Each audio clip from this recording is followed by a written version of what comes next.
Ladies and gentlemen, I call this meeting to the City Council to order. Please note that pursuant to Governor Baker's March 18th, 2020 order suspending certain provisions of open meeting law and the Governor's March 15th, 2020 order imposing strict limitations on the number of people that may gather in one place, as well as Mayor Curtatoni's declaration of emergency dated March 15th, 2020, this meeting of the City Council will be conducted via remote participation. We will post an audio recording, audio-video recording, transcript, or other comprehensive record of these proceedings as soon as possible after the meeting on the City of Somerville website and the local cable access government channels. Now please rise for a prayer and pledge of allegiance.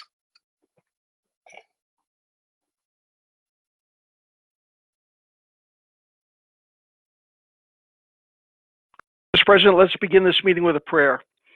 God, grant this City Council the serenity to accept the things that cannot be changed, the courage to change the things that can be changed, and the wisdom to know the difference.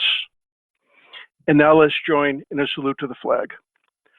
I pledge allegiance to the flag of the United States of America and to the republic for which it stands, one nation, under God, indivisible, with liberty and justice for all. Please be seated. Mr. Clerk, please call the roll. This is roll call. Councilor Niedergang. Here. Councilor White. Here. Councilor Ballantyne. Here. Councilor Ewan Campen. Here. Councilor Davis. Here. Councilor Strezzo. Present. Councilor Klingon. Present.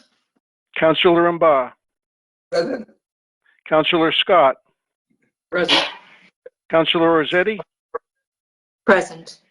And Councilor McLaughlin. Here. Mr. President, all 11 councilors are present. We have a quorum. Do we have any moments of silence? Councilor Ballantyne.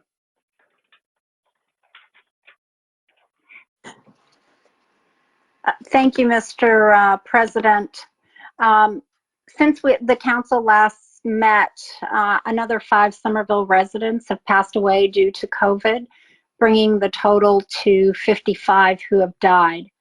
At this moment, it's important to remember these individuals and the roles that they've played in making Somerville.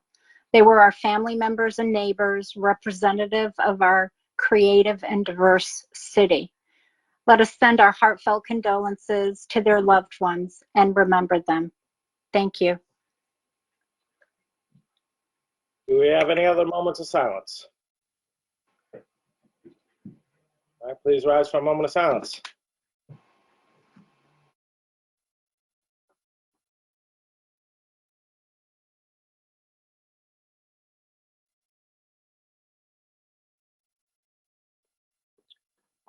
Please be seated.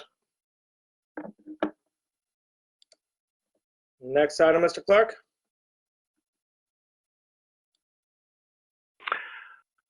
Item number 3, Mr. President, is the approval of the minutes of the regular meeting of December 10. All right, this item will be laid on the table for approval. Before we get started, there are a few items that we requested to take out of order. We're going to take items 4 to 6 in order. Everyone, please mute your microphones if you're not muted. 4 to 6 we'll take in order. Then we're going to take item number 16, which is about ethnogenic plants.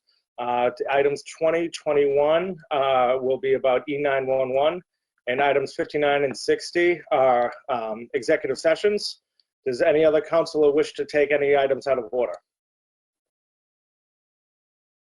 Hearing none, Councilor Klingon moves to take these items out of order, and hearing no debate, please read the first item, Mr. Clerk.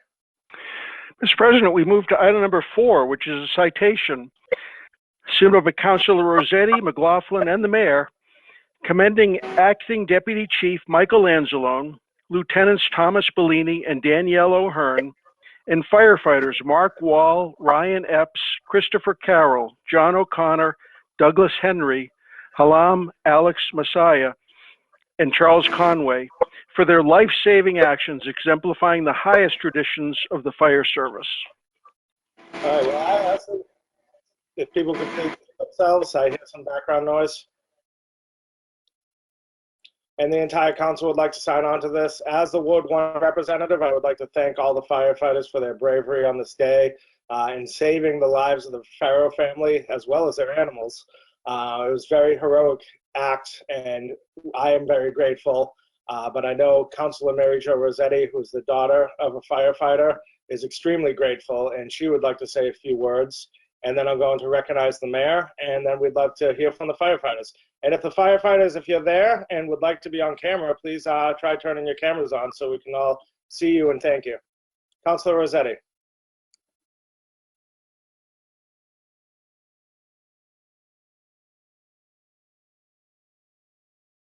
You're muted, Councilor Rossetti. Thank you, sir. Thank you, Mr. President. Thank you for referencing my family and my experience as being a part of the family of firefighters here in Somerville. I wanted to share with the members that this is a picture of my grandfather coming out of Union Square Station many years ago and going out to answer the call during a storm. And when my dad retired, they let him keep his helmet. And I have it on display to remind, next to the flag, to remind me constantly of the importance of all the types of service that are had here in our city. So I have them next to me as I sit here for this evening's meeting. But for the public to understand, I think everybody is aware of the horrific fire that occurred at the end of December. I'd like to share, before we hear from the chief and his representing these team of heroes, I'd like to share a piece of the memo that was written by one of the assistant deputies. At approximately 2 a.m. the morning of December 30th, fire alarm received a call for a fire in the basement of 20 Kensington Avenue. The box was struck and companies responded. Upon arrival, Engine 2 reported smoke showing from the building. Moments later, Ladder 2 received a report of people trapped on the second floor rear porch. There were also reports of 4 children and their mother missing on the first floor. A primary search was initiated and a second alarm was immediately struck. Further investigation found 2 occupants on the second floor rear porch with heavy smoke conditions, forcing the occupants to hang over the railing. While Engine 2 stretched the line to the rear of the building, Ladder 2 set up a ground ladder to remove the victims. Without the protection of a hose line and under heavy fire conditions from the basement, Rescue 1 members, Lieutenant Bellini and firefighter Henry, tried to make their way up to the second floor through the rear entrance to help rescue the victims and search for other possible trapped occupants. Ladder 2 was able to get the ladder to the rear porch to start the rescues. The first occupant, Mrs. Claudia Ferro, was removed via the ladder. The second victim, Mr. Salvatore Ferro, proved to be a more difficult job. As Lieutenant O'Hearn was trying to put Mr. Ferro on the ladder, fire conditions drastically changed. Mr. Ferro, who is handicapped and has trouble moving, was unable to get off the porch and down the ladder. With fire conditions growing, Lieutenant O'Hearn had to use her body and protective equipment to shield the victim from the flames. With time running out, Lieutenant O'Hearn made the decision to leave the porch. She protected Mr. Ferro by wrapping her legs and her arms around him and pushed herself and he off the porch. Falling down the ladder and with other members of the department trying to break their fall, both landed on a shed and then finally to the ground. Amazingly, Mr. Ferro was unharmed. Lieutenant O'Hearn suffered head, hand, and leg injuries. She was treated by EMTs at the scene, then transported to Mass General Hospital. She is expected to make a full recovery. I believe she is here with us this evening, Mr. President. Rescue 1, still searching the interior, encountered heavy fire conditions and had to make a rapid exit. Firefighter Henry suffered burns on his neck and back exiting the building. He was treated by EMTs at the scene and then also transported to Mass General Hospital. He as well is with us here this evening and expected to make a full recovery. The members involved in this difficult and dangerous rescue worked as a team. They are trained, dedicated professionals whose hard work and determination resulted in this positive outcome. That memo speaks volumes and pretty much paints the picture of what happened that evening and the rescue attempts, the heroics that were made to save this family. Before I turn it over to His Honor the Mayor, I see him here as well, Mr. President, and then I believe the Chief wishes to speak. I wanted to also share with my colleagues in the community and the men and women of this department and the heroes they are, a message I received earlier today from the grandparents of Mr. and Mrs. Farrell. She asked me to share with you, please let them know that my grandparents, aunt, and kids are so grateful for all of them. Getting the phone call that my grandparents were stuck in the house was the most terrifying call ever. And still to this day, it doesn't feel real. But the good thing is everyone is safe thanks to their efforts. God bless them all. That is signed by the granddaughter of the elderly couple. And it's my honor to be alongside you, Mr. President, our colleagues, I wish we were in chambers to look straight in their eyes and shake their hands and give them hugs. It's amazing work that they do every day, and this is one example of how they have saved lives in our own community. Thank you, Mr. President.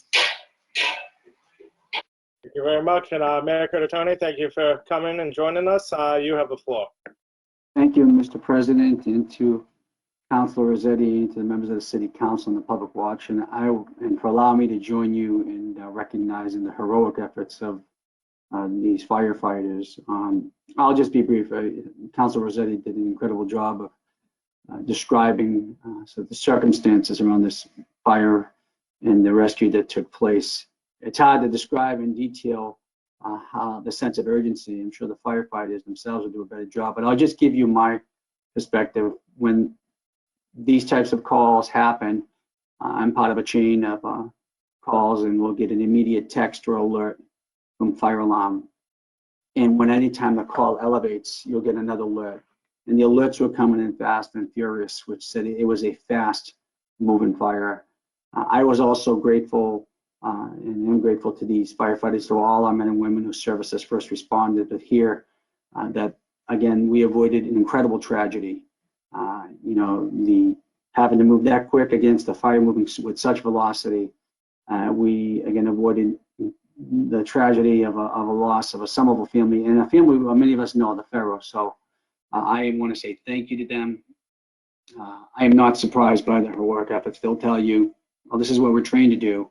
And while we don't have as many fires today as when I was growing up here, it's, it is just, I can't imagine what the people in that house are going through. But to get that alert in the middle of the night, I became concerned as well. So again, thank you very much for your heroic efforts. We are so grateful, that a Somerville family, our people, our community are safe today because of what you did.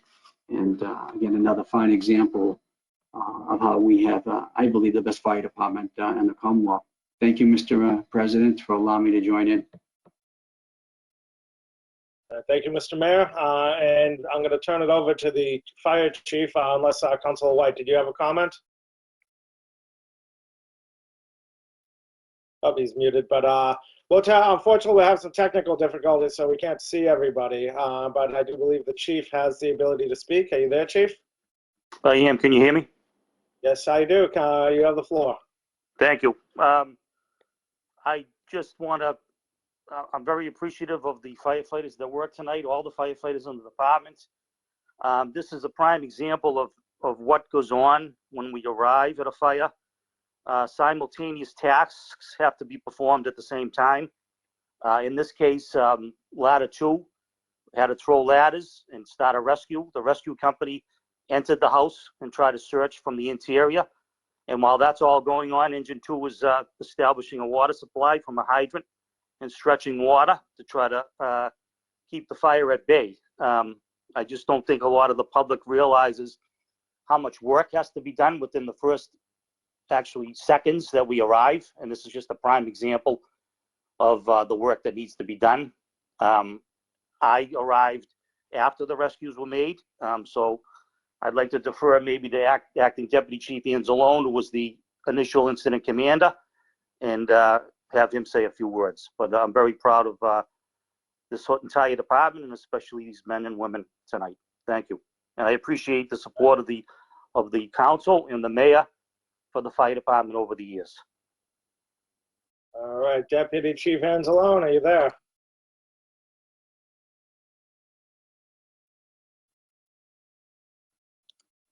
I don't see Deputy Chief Anzalone listed. Do you, Mr. Clerk? I'm here. Oh, there you go. You have the floor. Thank you, sir. First off, I'd like to thank the members that were initially arriving there. They did an outstanding job. They saved the Farrell family without hesitation. Lieutenant Ahern was up the ladder along with Firefighter Carroll and all the other members. Thank you to them. They did an outstanding, heroic job. But also to the members that are not recognized, there's many firefighters that showed up at that fire, including out-of-town companies, fire alarm. They all did a spectacular job in suppressing this fire and doing the work that was involved in getting this family out and their pets. And I just would like to thank them all. They all did a great job.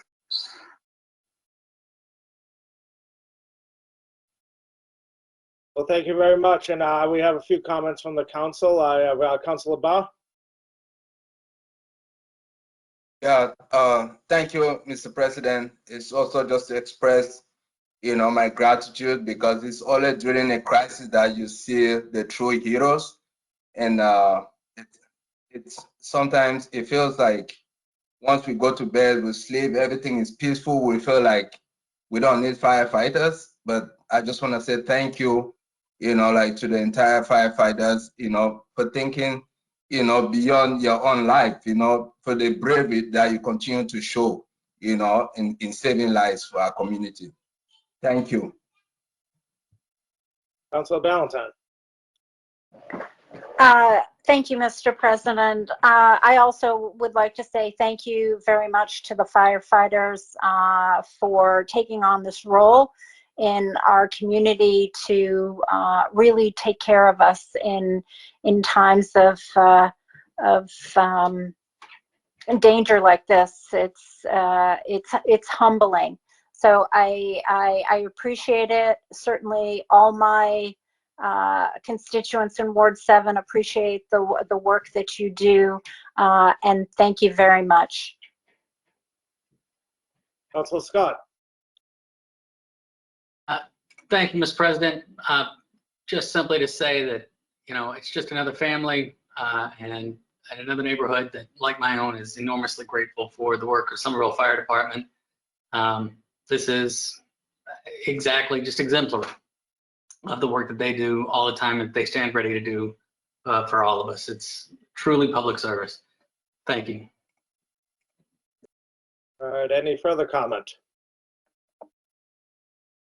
Oh, Councilor Sturzo, yes. Seeing no further, oh, That's all. double applause. Congratulations. Nothing to add, but my gratitude and thank you.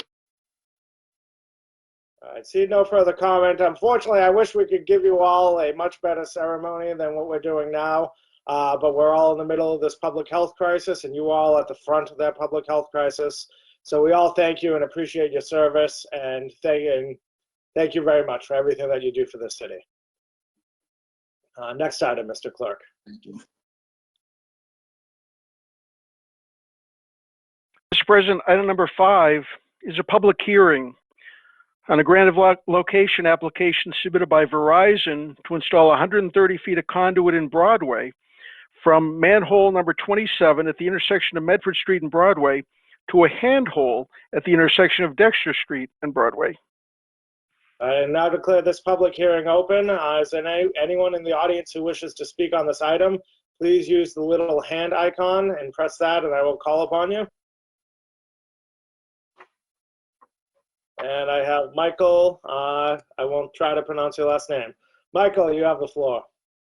I'm Michael Kurzik. I work for Pike Telecom. I represent Verizon at this hearing. I can speak about this request if you have any questions. All right, is there anyone else in the audience who wishes to speak on this item? Please use the hand icon. Going once, going twice. All right, I now declare this public hearing closed. Is there anyone in the council who wishes to speak? Councilor Niedergang. Thank you, Mr. President. Through you to the applicant. This is right in the middle of Magoon Square. So my first question is, Will you be digging up the street? And if so, what kind of precautions will you be taking?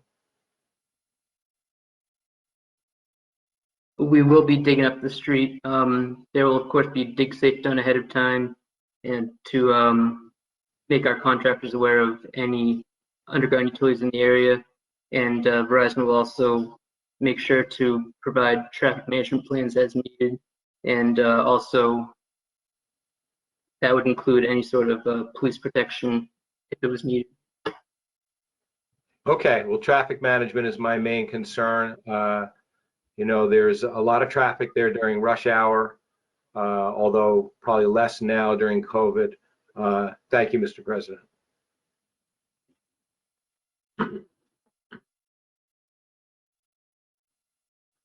You're muted, Mr. President.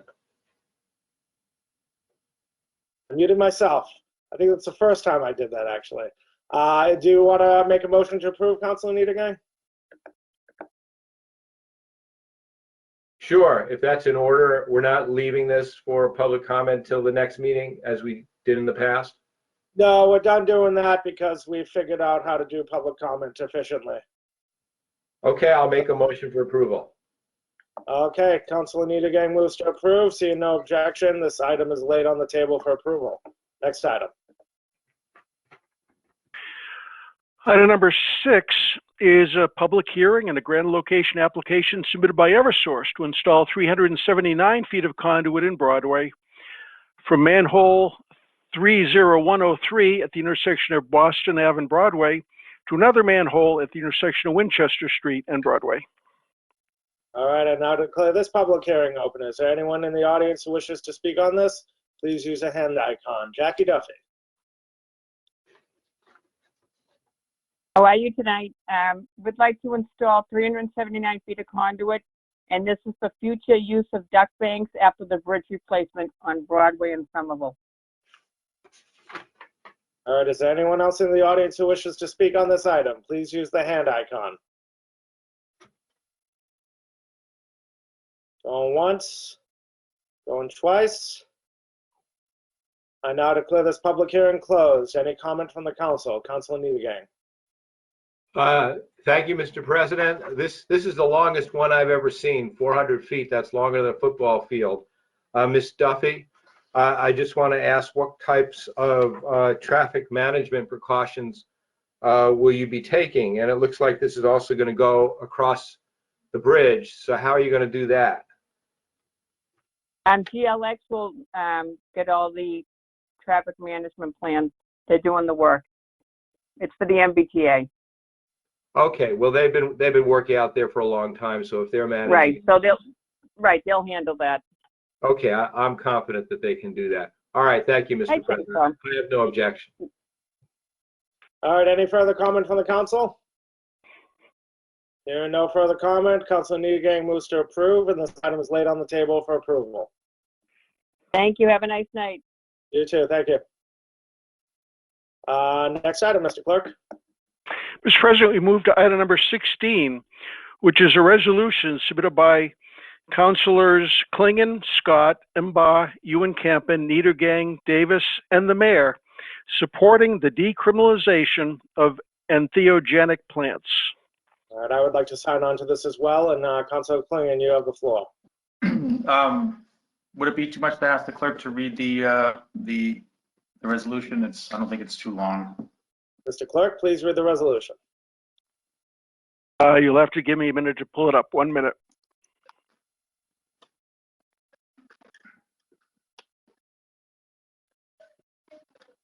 Sorry, Mr. Clerk. Do you want to comment on it while we wait for Councilor Klingon? Yeah, so, you know, I'm proud to bring forth this resolution this evening. As a city, I think it's important that we take a stand to protect indigenous rituals and religious rights, as well as decreasing the harms caused in the name of the so-called war on drugs. The criminalization of any substances sought out by adults for responsible personal consumption should be done away with, and funding for education and treatment increased in its place. So, but with the specific focus on substances known as entheogenics, I say that by decriminalizing these plants, we're expanding the harm reduction tools at our disposal These plants can promote healing. They're known to promote healing from depression, anxiety, addiction, and end-of-life trauma, as well as many other benefits yet to be discovered. I just hope my colleagues will join me this evening in asking our law enforcement officers to make these plants the lowest priority possible. Mr. President, this is Counselor Ballantyne. Yes, Council Ballantyne? I'm not sure if you saw in the chat that I asked to be signed on to this. Yep, I did. I was just going to get to that. Thank you. All right, and Mr. Clerk, are you all set? Yes, Mr. President, I can read it, but it's not in a format that I can easily display it, so you'll have to put up with my reading. Okay. I'll close my eyes and imagine I'm there. This resolution has 6 whereases and 7 resolves. First, whereas entheogenic plants, a term originally classified by anthropologists and ethnobotanists in 1979, are herein defined as the full spectrum of psychedelic plants, fungi, and natural materials containing indole, amines, tryptamines, phenothylamines, including psilocybin mushrooms, ayahuasca, cacti, and iboga. And it gets better, Mr. President. And whereas substance abuse, addiction, post-traumatic stress disorder, chronic depression, end-of-life anxiety, grief, cluster headaches, tendencies towards recidivism, and other conditions are plaguing our community, and the use of entheogenic plants has been shown to be beneficial for treating these ailments via scientific and clinical studies, and within continuing traditional and religious practices that catalyze profound experiences of personal and spiritual growth. And whereas the COVID-19 pandemic has led to a resurgence of heroin and opioid overdose deaths and severe depression in Massachusetts, 2 ailments that entheogenic plants have been shown to have particularly strong utility in treating, according to published peer-reviewed medical research.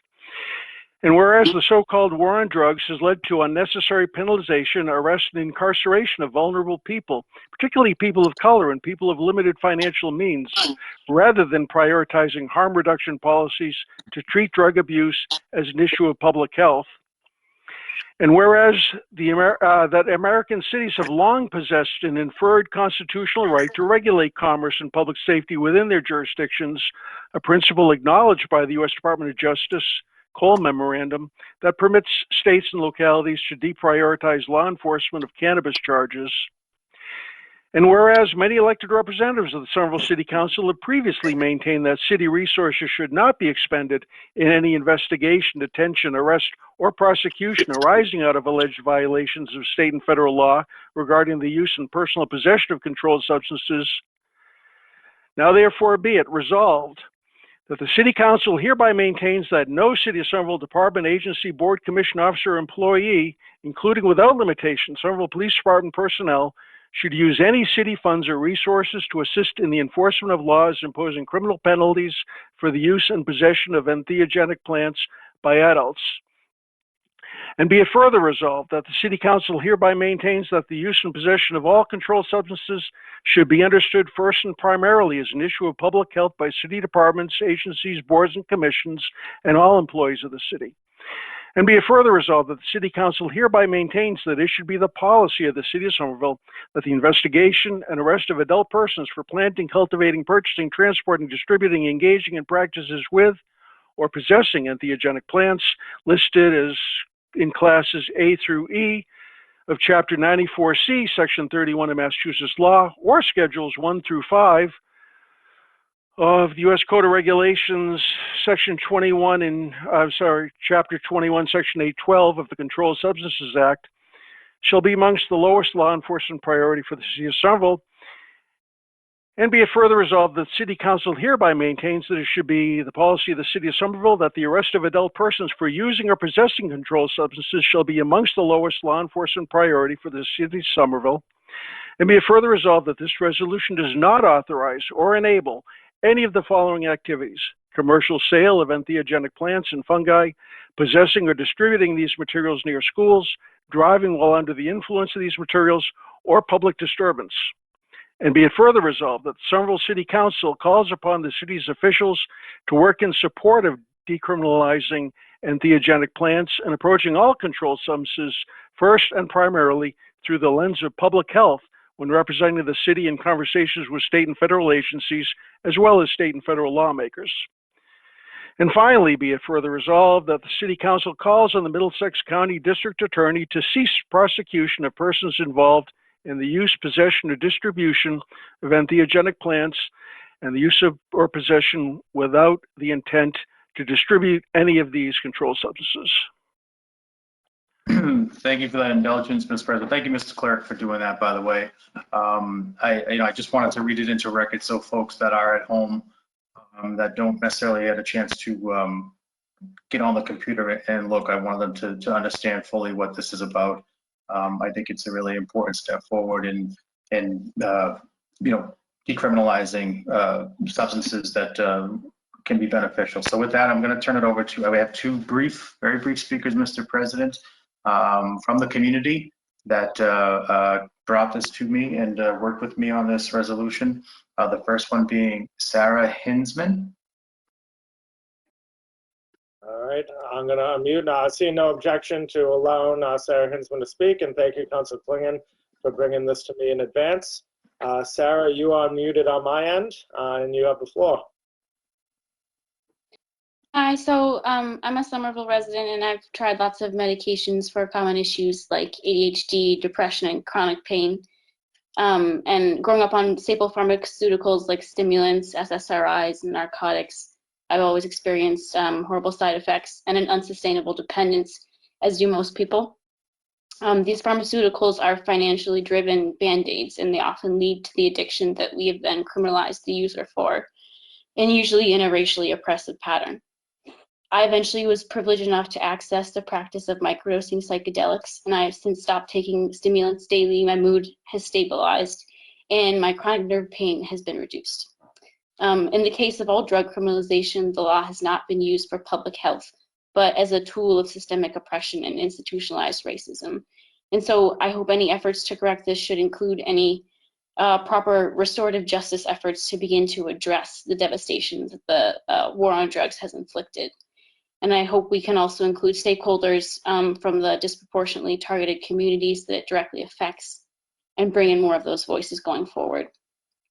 I also hope that when we talk about restoring access to these entheogenic plants, we acknowledge that the Western world's recent rediscovery of their potential therapeutic benefits doesn't predate the indigenous practices and knowledge, and we should integrate those voices into how we bring them back into our society too. Thank you. Thank you very much, Ms. Hinsman. And Mr. President, the second speaker will be Alex Karazik. Alex Karazik, you are unmuted on my end, and you have the floor.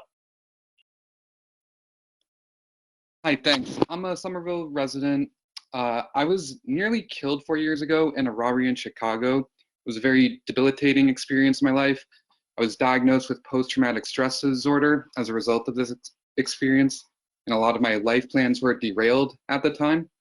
Through a combination of therapy and experiences with psilocybin mushrooms, over time I have overcome my experience, and I'm happy to say I'm now in a much better place mentally.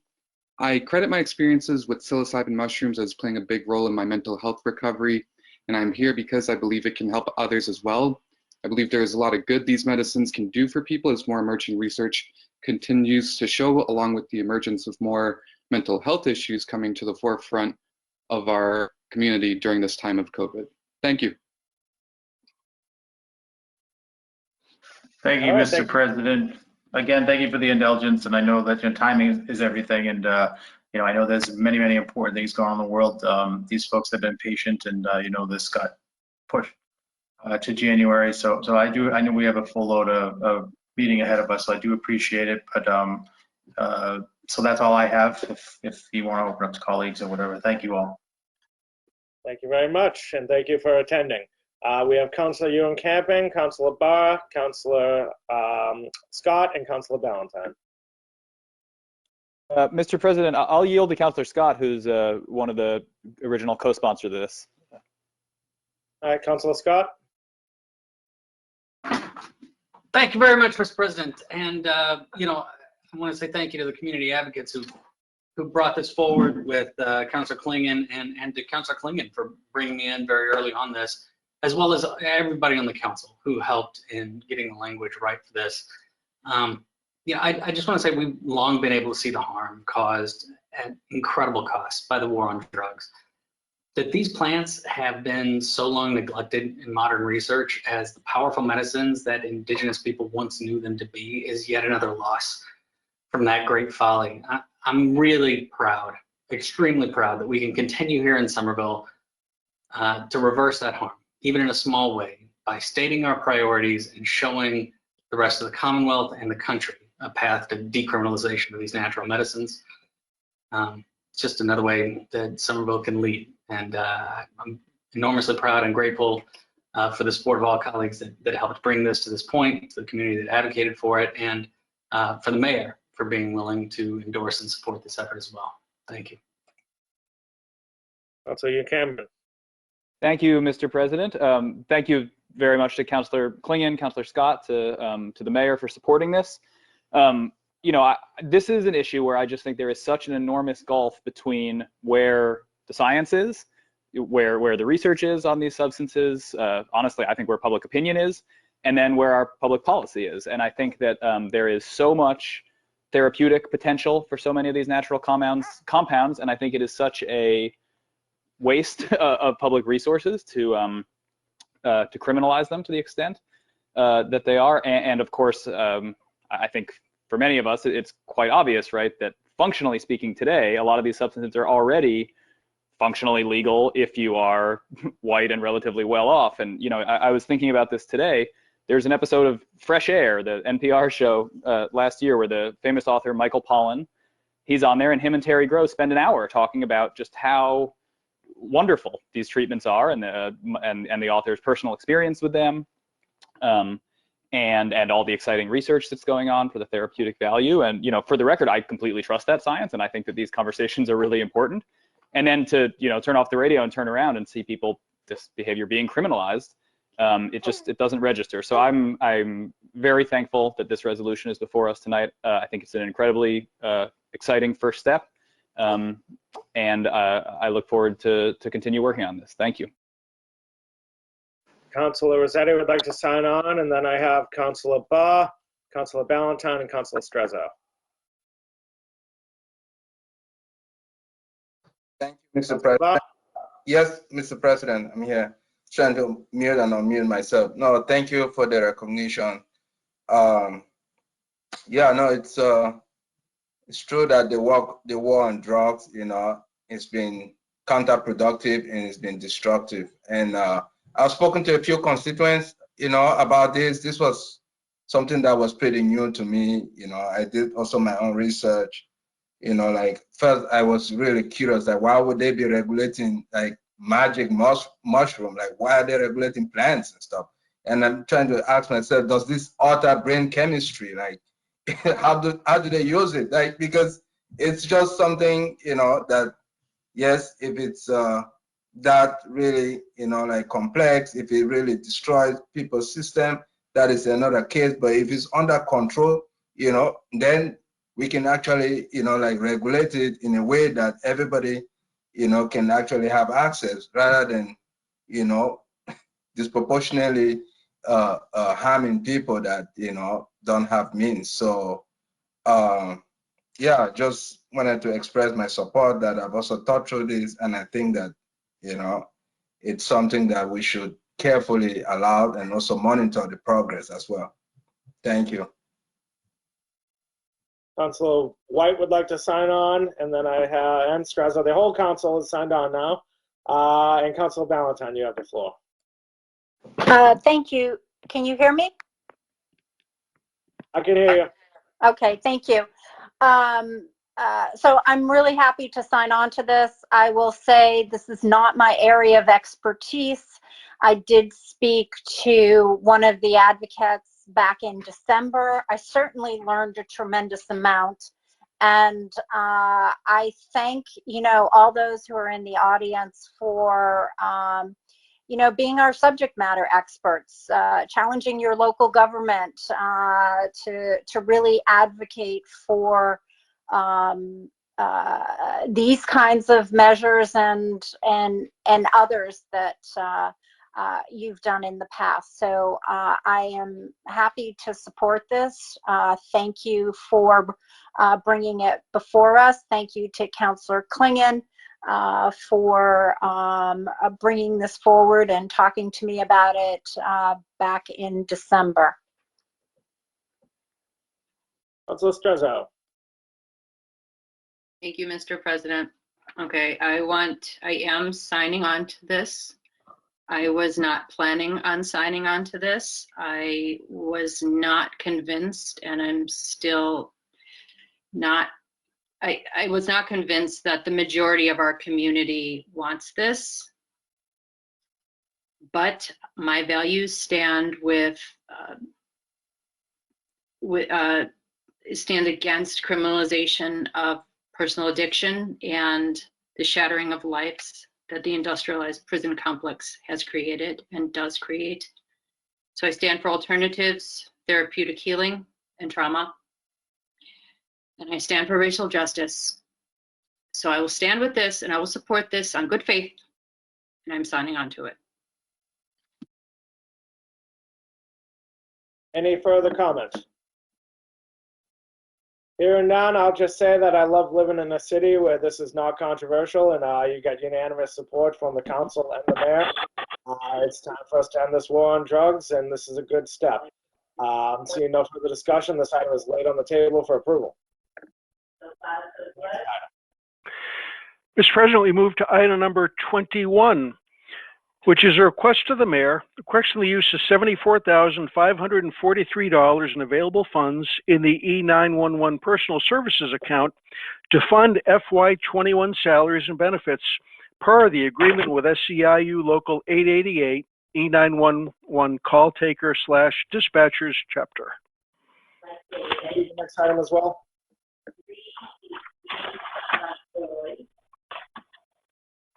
Mr. Clerk, could you read the second item after that?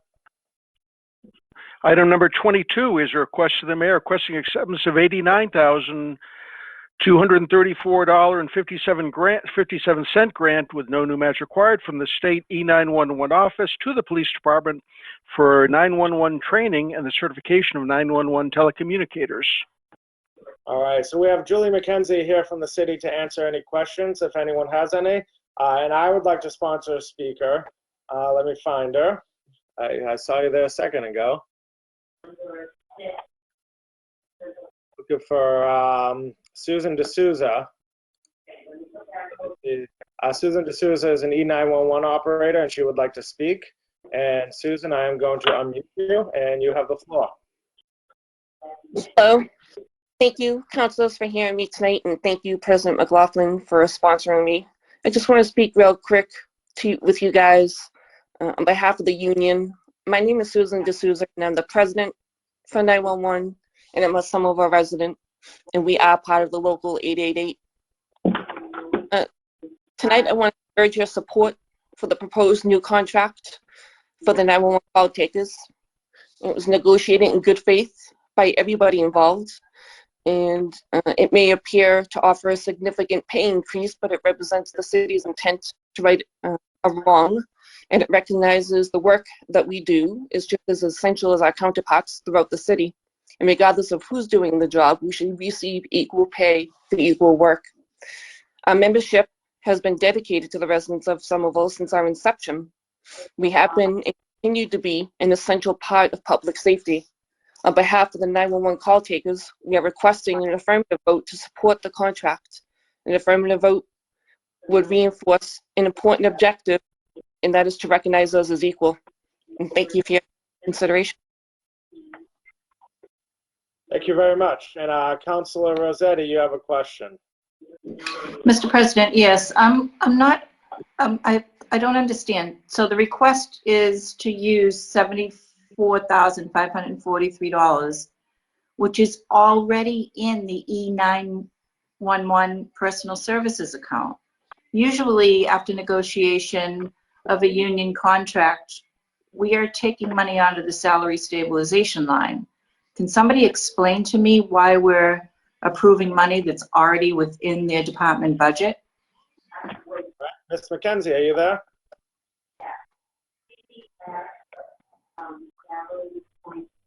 Ms. McKenzie? Yeah, there you are. Hello. You have the floor. So this, I don't know if Ed Bean is here. This might be more of a finance question. But my understanding is that this is the, what is required for the city to pay the new rates for the rest of the fiscal year. I think, beginning in a few weeks on the payroll. And then once we start the new rate, so it's above what we would have budgeted. And then once the new rates go into effect, as we usually do, we'll come with the second appropriation request for the retro going back to the start of this fiscal year. Does that make sense? Mr. President? Councilor Rossetti has the floor. Okay, Mr. President, I guess it's just, this is, I'm not against it, clearly not against it, but my mind is thinking if we already have the money to cover the negotiation within their department anyways, I wish it was higher. I don't understand why it's not higher. You know, why are we not, we always take money out of a stabilization fund, salary wage stabilization fund, when a union negotiation has been completed. So this reads as though we've got the money there anyways. We want to transfer it to the lines to pay the salaries. So now you're telling me, Ms. McKenzie, that the city will be coming to us later for the additional funds. I just, maybe my memory is wrong, but I don't ever recall being asked to allow the monies to be used that are already within their personal line budget. That confuses me. Now, maybe Chair of Finance, Councilor Scott, can elaborate on that, but I want to listen to a little bit more of an explanation. Thank you, Mr. President. All right, Councilor Scott, before I go to you, I think the mayor had a comment. If you have to shed some light on this. I will. I'll just, if I recall, I believe we're utilizing the E911 grant, utilizing that grant to pay the salaries. And yeah, we have a stabilization fund, but we always want to do things giving us the most fiscal flexibility at all times. So this is the most prudent way to do that. I'd have to get the specifics of the grant, but that's my recollection when I was briefed and I approved of it. You know, so whatever gives us the most financial flexibility. At the end of the day, the money's there. We're going to maximize it. We're not losing money for any other service, and we want to utilize that grant, and then that gives us more flexibility. That's my recollection of it, and I have to go through some notes and look up the rest. All right, Councilor Scott, do you have a comment on this point? Yes, Mr. President. As with all the other finance items before us this evening, I have gone through them with Director Weber, and I was just trying to save us all the last several minutes of this by letting people know that this money wasn't in the original budget. This was put in, received through that grant for supplemental funding. So this is just formalizing the use of that money. And I also thought it was unusual because normally that does come out of stabilization funds, but this is just recognizing that money from that grant is being used to backfill for the agreement. So if I can speak to other finance items, hopefully I can clear up other questions. Mr. President, since it was I who asked the question, may I continue? Yes, you have the floor. Although Ms. Weber also had a point on this, maybe she might clarify something. Do you want to give the floor to her, or would you like to continue? I'll yield. All right, Ms. Weber, did you have additional information? Thank you, Mr. President. Through you to Councilor Rossetti, I just wanted to echo what Councilor Scott just indicated, that these funds are just indicating that they are funds from a grant that was already accepted by the City Council back, I want to say, in October or November of 2020, and it's meant to cover the additional funds, or the additional fund, the wages. You know. Okay, so that's my question, actually, Mr. President. So when the grant was written for, it was in relation, or the grant, when we were the recipients of this grant, the grant could only be used on salaries? Through the President, that is correct. Okay, thank you. All right. Let's see, Councilor Strezzo. I don't know. I think it was pretty much covered, but I'm glad that this is happening, and I am happy that we're moving forward with it. All right, do we have any further comments from the council? Hearing none, is there a motion to approve? If not, I'll refer these items to committee. Move to approve, sir. Councilor Scott moves to approve. Any discussion? Necessary. No further discussion. These items are laid on the table for approval. Next item. And please, everybody, mute yourselves. I can hear people talking on the phone in the background. Mr. President, we move to item number 59, which is a request of the mayor requesting to appear in executive session to discuss negotiating position and litigation strategy with respect to 191 Highland Avenue. All right, so we have an item before us that may be necessary to have executive session. And we also have 2 executive sessions here that we're going to have to do separately. So when we transition, everyone please make sure to go into the correct executive session. We'll go to executive session, come back into regular session, then go into another executive session. But do we have anyone from the solicitor's office here to address whether this is necessary for executive session? Yes, President, I'm here. Eileen McGettigan, Special Counsel. All right, do you believe this is an item necessary for executive session? Yes, this is an item necessary for executive session because if we were to have an open meeting on the subject, it would have a detrimental effect on our negotiating position in the purchase, exchange, lease, or value of real property, and also because we will need to discuss litigation strategy. All right, any questions from the council? Hearing none, Councilor Klingon moves to go into executive session, and that requires a roll call vote. This is a roll call vote, Mr. President. I'm moving to executive session with respect to 191 Highland Avenue, and that, as you said, that's the executive session to click into. On that item, Councilor Niedergang. Yes. Councilor White. Yes. Councilor Ballantyne. Yes. Councilor Ewan-Campen. Yes. Councilor Davis. Yes. Councilor Strezzo. Yes. Councilor Klingon. Yes. Councilor Rambaugh. Yes. Councilor Scott. Yes. Councilor Rossetti. Yes. And Councilor McLaughlin. Yes. Mr. President, all 11 councilors have voted in favor of moving to executive session. The motion has been approved. All right, we're going to go into recess, but Councilor Strezzo, did you have a question before we do that? Thank you. Which link is it? Is it the first or second? It should be the first one. Is that right, Mr. Clerk? Not. That's the order I sent them, but the executive session is there should be a marking for 191 Highland Ave. 191, yes. Okay, thank you. All right, we are in recess, and we'll see you all in executive session, and to people in the public, we'll be right back.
All right, I'm going to call this meeting back to order. Mr. Clerk, please call the roll to establish quorum.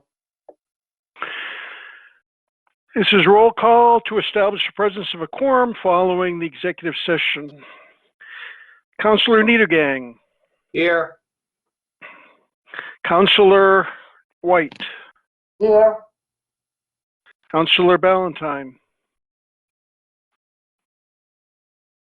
Councilor Ballantyne? I do not record Councilor Ballantyne as being present. Councilor Ewan Campen. I'm here. Very good, I got you. Councilor Ewan Campen. Also here. Councilor Davis. Here. Councilor Strezzo. Present. Councilor Klingon. Present. Councilor Mba. Councilor Mba. Present. Councilor Scott. Present. Councilor Rossetti. Present. And Councilor McLaughlin. Here. Mr. President, all 11 councilors are present. We certainly have a quorum. All right, we are reconvening from executive session. No votes were taken except for the motion to adjourn. Mr. Clerk, can you please read the next item? Mr. President, the next item is item number 60, which is a request to the mayor requesting to appear in executive session to discuss Somerville public safety and security matters. All right, this is an item that may be necessary for executive session. Is there a member of the solicitor's office here? Yes, David Shapiro, if you can hear me okay? I can hear you, thank you. Is this a matter that you think is necessary for executive session? Yes. All right, do we have any questions from the council? Hearing no questions, please call the roll to enter into executive session, and we will be using the second executive session this time. Is a roll call vote on moving to executive session. On that item, Councilor Niedergang. Yes. Councilor White. Yes. Councilor Ballantyne. Yes. Councilor Ewan Campen. Yes. Councilor Davis. Yes. Councilor Strezzo. Yes. Councilor Klingon. Yes. Councilor Mba. Yes. Councilor Scott. Yes. Councilor Rossetti. Yes. And Councilor McLaughlin. Yes. Mr. President, all 11 councilors have voted in favor of moving to executive session. All right, this council once again stands in recess. We will reconvene after executive session.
All right, I'm now calling this meeting back to order. Mr. Clerk, please call the roll to establish a quorum.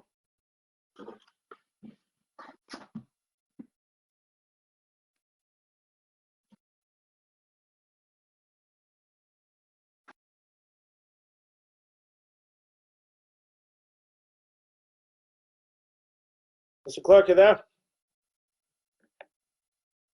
I am here. All right, please call the roll to establish a quorum. This is a roll call to establish the presence of a quorum in open session following the executive session. On attendance, Councilor Niedergang, Here. Councilor White, Here. Councilor Ballantyne, Here. Councilor Ewan Campen, Here. Councilor Davis, Here. Councilor Strezzo, Here. Councilor Klingon, Present. Councilor Mba, Present. Councilor Scott, Present. Councilor Rossetti, Present. Councilor McLaughlin. Yeah. Mr. President, all 11 councilors are present. We certainly have a quorum. All right, we have reconvened from executive session. No votes were taken outside of the vote to adjourn. Mr. Clerk, please read the next item. Mr. President, we are going to return all the way back to item number 7, which is, hang on a sec, which is an order submitted by Councilor Strezzo that the Commissioner of Public Works discuss installing speed limiters on the city's vehicles to monitor speed and ensure that employees are observing speed limits. Councilor Strezzo. Thank you, Mr. President. In consideration of ways that we do not have one more fatality, one more pedestrian fatality, and one more cyclist fatality, I offer the solution for us to take a look at fleet speed limiters, which, well, does what it says. It's in the title. What it does is it, for our fleet, it could limit the vehicle top speed to 25 miles an hour, and we can program it. And it looks like from the research put on this, it wouldn't be that expensive. It can range between possibly $150 to $300 or $400 per vehicle. And I think we have to find creative solutions. I think this could be one. So let's see if this works. On the item, Councilor Niedergang. Thank you, Mr. President, and thank you, Councilor Strezzo, for bringing this. I'd like this to go to traffic and parking. We have an item in the committee about training for city staff who drive vehicles. We had an excellent discussion, first discussion on that in December, and I'll be putting that back on the agenda soon for a follow-up, and this would fit very well in it. I think it's a terrific idea. I know very little about it, but I certainly want to ask the director of DPW and other city staff about this. Thank you. Any further discussion? Hearing none, this item is laid on the table for approval and referred to traffic and parking. Next item. Item 8 is a resolution submitted by Councilor Strezzo that the administration consider a partnership with community partners to implement a science-based presentation and dialogue about the COVID vaccine's availability and effectiveness, and to address any concerns residents and city employees may have about it. Councilor Strezzo. Thank you, Mr. President. This is a resolution asking the administration to do just that, to consider a form of communication campaign, because I've heard that there's some reluctance to get the vaccine, including some of our city employees that are offered it. So I think if we have a educated dialogue with experts in the field, perhaps we can melt some of that hesitance.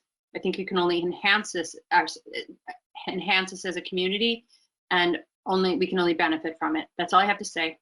Thank you. Any further discussion? Hearing none, this item is laid on the table for approval. Next item. Item number 9 is a resolution submitted by Councilor Strezzo, the team leader of the Somerville Trotter Collaborative Report. Discuss with this council the findings of the report and how the study could best be used to benefit the community as a whole. Councilor Strezzo. Thank you, Mr. President. So I'm sure right before, around winter break, we all received this in our inboxes, the Reimagining Community Safety in Somerville, the Trotter Report. It has recommendations. It was produced by the Somerville Trotter Collaborative Team, I believe, out of Harvard University.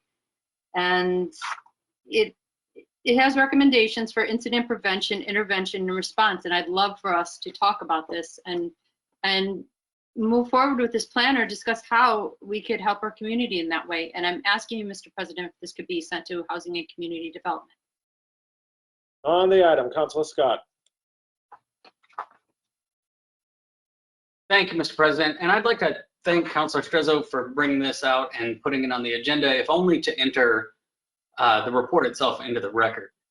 This was emailed to councilors from the team that had put it together, and I, for one, was very impressed with the 74-page report that they produced, as well as the infographics that kind of help boil it down to the core of it. And I'd say that while the infographics, the short form, speaks to a lot of the solutions that have already been proposed by this council and advocated by different councilors, the full report itself is in equal measures really confirming the magnitude of the issues that we face through hours and hours of interviews with city personnel, with police personnel, and with community members and community organizations. And the themes that come out over and over again are all about the rifts between the community and the police department. The item that I proposed a while back for creating a community safety coalition,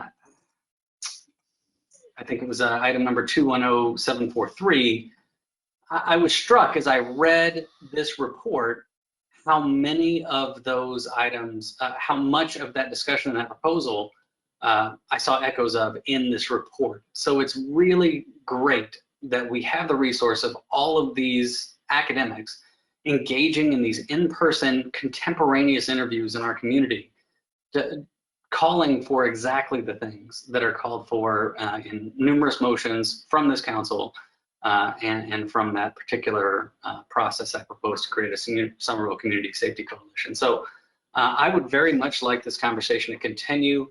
Last I'd seen, the appetite to continue pursuing this in public health and public safety seemed to be very low. So if Councilor Strezzo would like this referred to Housing and Community Development for further work, I'd support that as well. I just think this is an incredibly important document for city employees, for city council, and for the public to read, to digest, and hopefully to act on in the future. Thank you. And thank you, Councilor Strezzo. Can I go ahead and sign on to this item as well? Councilor Scott would like to sign on. Any further discussion? Hearing none, this item is laid on the table for approval and referred to Housing and Community Development. Next item. Thank you all. Item number 10 is an order submitted by Councilors Davis, Ewan-Campen, Mba, Niedergang, Scott, Valentine, White, and Strezzo that this council create an ordinance adopting Mass General Law, Chapter 184, Section 36, to establish a tenant opportunity to purchase. Councilor Davis. Thank you, Mr. President. I had a whole spiel planned for this to explain why I would like to ask that it be, or I guess, yeah, I to either be laid on the table or placed on file, and I'll explain why. I'll skip the bulk of that given the late hour, but just to explain that the governor this evening apparently took some time off of his job doing his job failing the Commonwealth in its response to the coronavirus, COVID-19 vaccination rollout, rollbacks, everything that he's done that has led to the deadly failure of his response there, to actually take a look at what our state legislature did at the beginning of this month, and find his way to vetoing a number of items, including the historic climate bill, as well as 2 key housing-related items in the economic development bill. And so in his infinite wisdom, in the middle of a pandemic and historic economic collapse, he's decided that the tenant rights and protections that were voted by the legislature simply weren't important enough for him to pass along. So chapeau for that, Governor. You've really shown who you are, and I look forward to working for your opponent in the next election. Because of that, we don't have we no longer have a bill to adopt pursuant to this item. So my hope is that the legislature will, as they are discussing doing with the climate bill, resubmitting it well, I guess it would be to resubmit it and then override a veto if it's vetoed again. Because of the specific nature of these 2 items, it's unclear whether that would happen or would even be possible as standalone items. So my thought is that perhaps we place this on file and then keep an eye on things, and if we have the opportunity later, bring it back. We still do have a home rule petition that was actually based on a lot of the text in this Tenant Opportunity to Purchase Act, and so we might want to revisit that and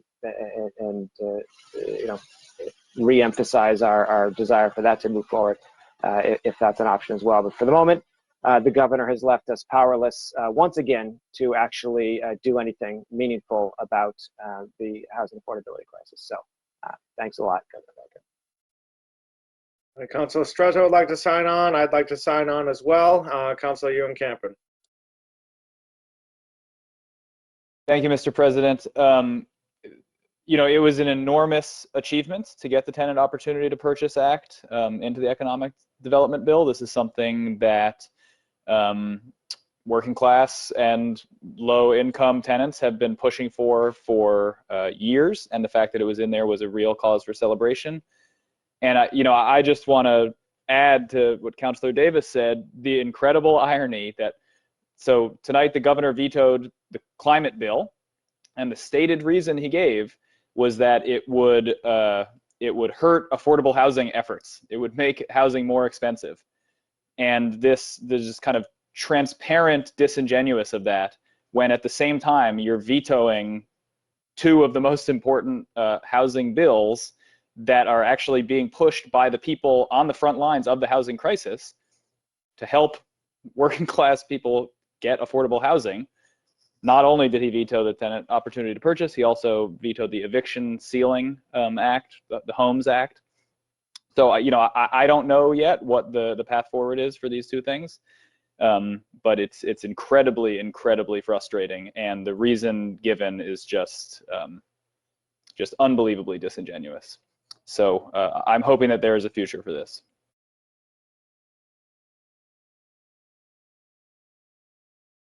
All right. I see Councilor Clingan and Rossetti would like to sign on, and I'm sorry, but did any other councilors want to comment on this? Because I got a lot of comments. The whole council would like to sign on, and Councilor Bauer would like to comment. Thank you, Mr. President. I just, still want to use this opportunity to thank, our housing advocate, particularly even Director Schachter. Like she's been doing enormous amount of work updating the council. Like it's so the fight is not over for sure. So I just want to thank her for all her effort. All right, see no further discussion. This item is laid on the table for approval, and let's send a copy to the governor's office. Next item. Item number 11 is a resolution submitted by Councilor Ewan-Campen and Councilor Nedogang that the Spring Hill Streetscapes design team continue to work closely with the Somerville Bicycle Committee and Somerville Bicycle Safety to propose improved bicycle safety infrastructure on and near the redesigned Highland Avenue, balanced with, I'm sorry, I mixed that up. Anyway, try to get them to work together for the redesigned Highland Ave, balanced with pedestrian safety, MBTA bus improvements, and ADA infrastructure. Councilor Ballantyne would like to sign on. Councilor Ewan Campen. Thank you, Mr. President. I'd love to hear the clerk pronounce those hallucinogenic compounds. So thank you. So as all of you know, the city is undertaking a massive makeover of the streetscapes on Spring Hill. Several weeks ago, there was a really well-attended community meeting where we heard for the first time the administration's first draft plans that they've come up with over the past several months. Overall, I have to say I've heard an enormous amount of very positive feedback about the plan. It involves, really, really important improvements on pedestrian safety, ADA infrastructure, doubling the number of street trees. There's going to be hundreds of new trees, traffic calming, stormwater infrastructure, raised crosswalks, all this stuff. The one issue that has clearly emerged as kind of the flashpoint is what can be done for bicycle safety on Highland Ave. So we've started receiving a lot of emails from supporters of the Somerville bike safety, residents that understandably want protected bike lanes for the entirety of Highland Ave. I'll admit, in my heart of hearts, in an ideal world, that is absolutely what I would want. But I also, I want to be clear and kind of intellectually honest with the public on this, that I'm aware of really serious challenges to that, well beyond just parking, and I want to be clear about that too. So this is a design. Highland is not as wide as folks might think. I believe it's less wide than Washington even. This design, it has to work for pedestrians, for ADA, for bus improvements, making sure that the teachers at the high school are able to come and go to work. There's a lot going into this. And to be perfectly honest, I don't yet know what I think the right answer should be on this. But the idea that it has to be protected bike lanes or kind of nothing I think that is just completely ridiculous. And I have no doubt that there can be really, really smart and effective bike safety improvements. And I think that those are going to come from continued discussions with the advocates. So, I've already begun meeting, and I'm sure other councilors have as well. I know Councilor Ballantyne serves on the bike committee. I know that these discussions have begun happening, and I've heard from the administration that they are committed to continuing these conversations. So I do really believe that that is the path forward, is to kind of keep an open mind on what can be done here and not lock ourselves in on Highland Ave to one set of solutions before we've really exhausted all the opportunities. So I'll leave it there for tonight, but I just want to be clear that this is going to continue to be a very high priority for myself, and I'm sure for the other ward councilors as well. Thank you. Councilor Strezzer would like to sign on. Councilor Davis would like to comment, and then Councilor Needigang and Bob. Thank you, Mr. President. And I may have gotten my signals crossed with Councilor Ewan Campen because we discussed this, and I had intended to indicate that I wanted to sign on as an initial co-sponsor on this. So I obviously still like to add my name. I appreciate his comments. So just to sort of dovetail on what he said, because I agree with all of them. I worry that the mass email blast of put protected bike lanes on the entire stretch of the road anytime we touch any road is eroding the meaningfulness of those calls.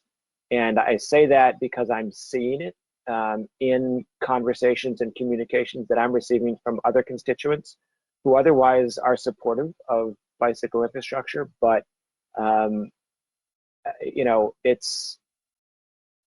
it loses its impact when every time there's a project, we get bombarded with 300 emails that say the only option is a protected bike lane the entire stretch of the road.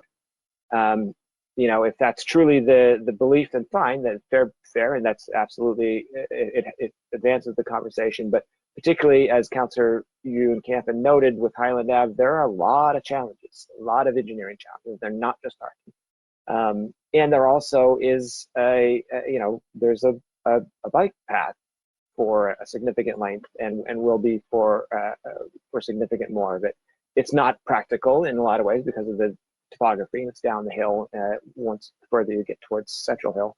But there are also existing neighborways that parallel it for a good stretch as well. So, Councilor Niedergang initially, and I agreed, asked for the wording of this specifically to be on and I thought we were going to say on and or near the redesigned Highland Avenue, because I think it's an area where we absolutely, obviously with the main stretch, we have to improve bicycle access to Central Hill, to the center of the city's government, the high school, and everything else along that path.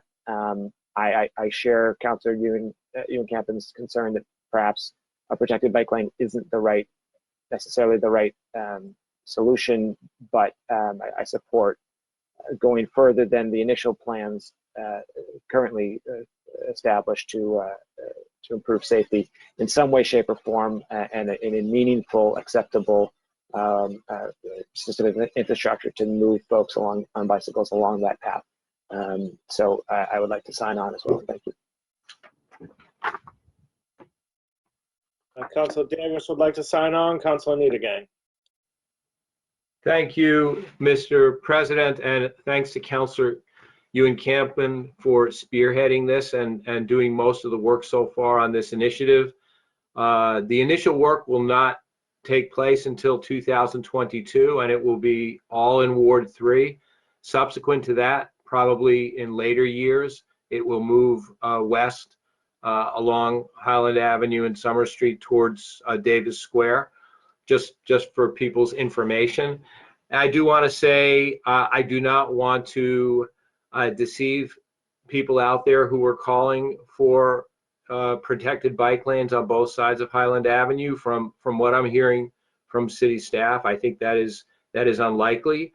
But Councilor Ewan-Campen and I did meet with the 5 staff who are working on this most intensely a couple weeks ago, and they are looking at many alternatives to strengthen the bike infrastructure as part of this project. And I do think there is much more that can be done and that they need to do to create really robust, really safe, really terrific bicycling alternatives to Highland Avenue.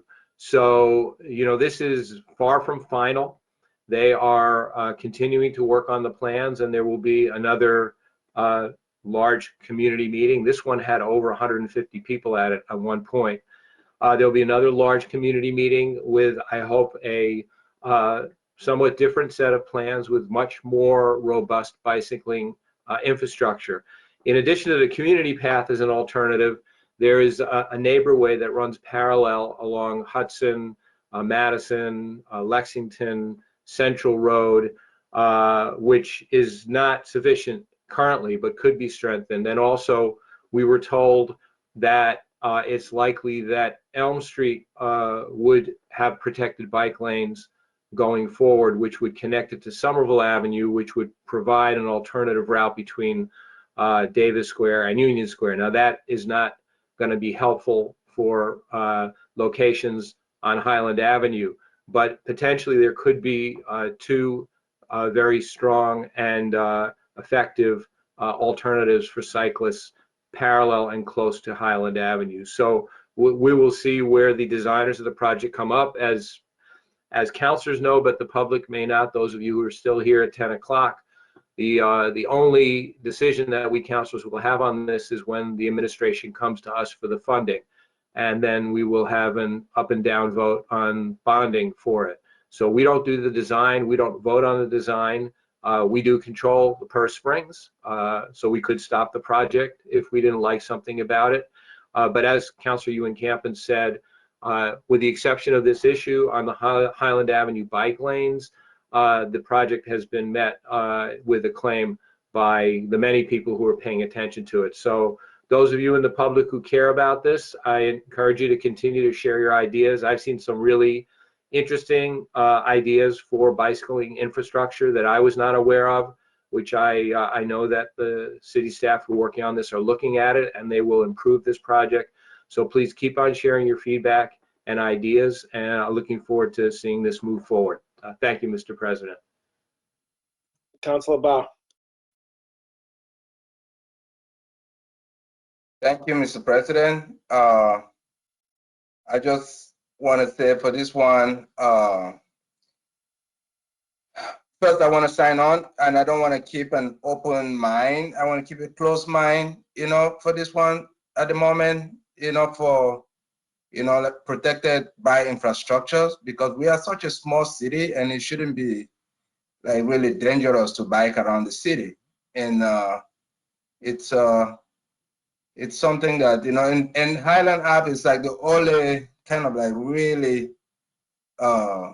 most cherished resource that we have, and I remember one of my first policy order that I put also on the council, among others, was for us to build a robust bike infrastructure, that should be like a model for the state. And just seeing like how small we are, I thought, so we shouldn't, it's all about thinking about what is possible, So once you start thinking about what is possible, those ideas will start to fall in place, and there will be less reliance on cars.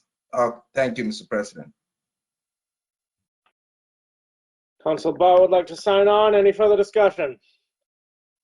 Hearing none, this item is laid on the table. Councilor, Mr. President, this is Councilor Ballantyne. Thank you. So just quickly, I would say that, so first of all, I support any further work and discussion between the administration and the advocates. Hence, I'm a co-sponsor to this particular order. I just would like to highlight the point that there is a frustration, and we discussed this in traffic and parking last week, that there's not necessarily a very obvious merge of the Vision Zero goals and other plans in the city. So as I said in the committee meeting, we have lots of plans, but how do they overlap and they merge together is not that clear. So I would say that PTAC and the bike committee certainly wants to make sure that they're very clear. So typically, we have a sewer or road infrastructure project, and I would say that it's like, oh, by the way, then let's add some bike facilities to it. So it doesn't, I think the sentiment is, and I would probably say that the weight isn't equal, that all these other goals that we've set up don't carry as much weight. And I would, and this is really the something that needs to be more finely articulated by the administration with the community, and really clear up front how the goals are, because again, as I said, I feel it's like, oh, by the way, let's add these other things onto it. So I thank the councillor from Ward 3 for putting this in, and I look forward to the administration working with us all and the advocates on this. Thank you. Councilor Unkamp, did you want this to go to committee or just approve? Mr. President, if this could go to traffic and parking, that'd be great. Thank you. All right, this item was laid on the table for approval and referred to traffic and parking. Next item. Item 12 is an order by Councilor Unkamp that the Director of SPCD discuss with the Land Use Committee the Fair Housing Amendment recently passed in Boston that requires new developments to be reviewed for impacts on displacement and housing discrimination. Councilor Unkamp. Thank you, Mr. President. So late last year, I introduced the order that was asking the Land Use Committee and planning staff to start working to take a look at what we can do to get large developments and large developers to create what we were calling impact reports, to take an explicit look at how to mitigate issues around housing affordability, displacement, and local jobs, issues like that come with large developments. This is something that has been pushed for by many community groups over the years. Recently, the Union Square Neighborhood Council has been pushing for this. And a lot of the advocates have pointed to the Nexus study that came out of the Union Square and the linkage fee process as an example of a document that was really, really valuable for community organizers and to the local government to look in a detailed way and to help shape the discussion around how we should think about the negative parts of new developments, how to deal with the fact that the economic benefits of new developments in the city are not shared equally by everyone, and most of all by those folks who are displaced. So I've been very interested over the past couple months to watch what's been going on in our neighboring city of Boston. And just recently they passed what they're calling a fair housing zoning amendment. This was led by Councilor Lydia Edwards and Councilor Kenzie Bach. And the idea, as I understand it, is to require issues around fair housing, housing discrimination, displacement to be explicitly reviewed during the applications of certain developments. It's similar to environmental review, mobility plans, things like that. And there's a legal basis, which is the federal law, the Affirmatively Furthering Fair Housing Act. And beyond that, I don't really know the details. So I've asked planning staff to help us have a conversation about this in land use. It's on the agenda for this coming Tuesday, and we'll also be joined by Boston City Councilor Kenzie Bach, who worked on this, who can kind of explain what the process was like to get there and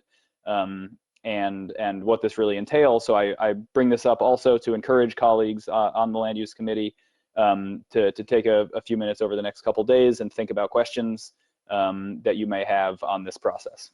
Thank you very much. And I ask that this go to land use. Yep, Councilor Davis, Baugh, Klingon, Valentine, Strezza would all like to sign on. This item is laid on the table for approval and referred to the Land Use Committee with a copy sent to the Planning Board. No, we don't have to do that yet. Copy to Land Use. And Councilor White, and you know what? I'll do it too. So the whole council will sign on. Next item.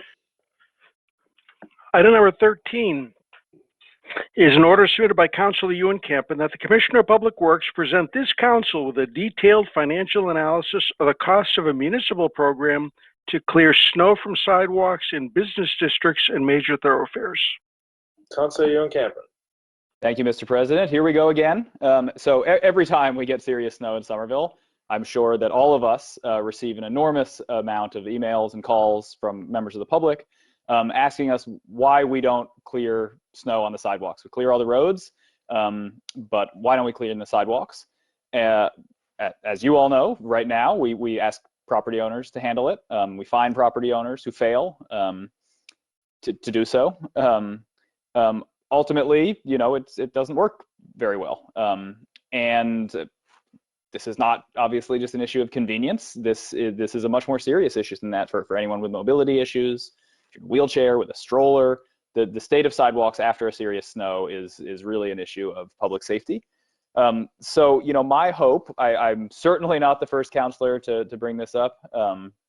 My hope is that this year, with everyone at home, thinking more about how critical walkability is in the city, that this can be a real opportunity for us to get to take a more detailed look at this.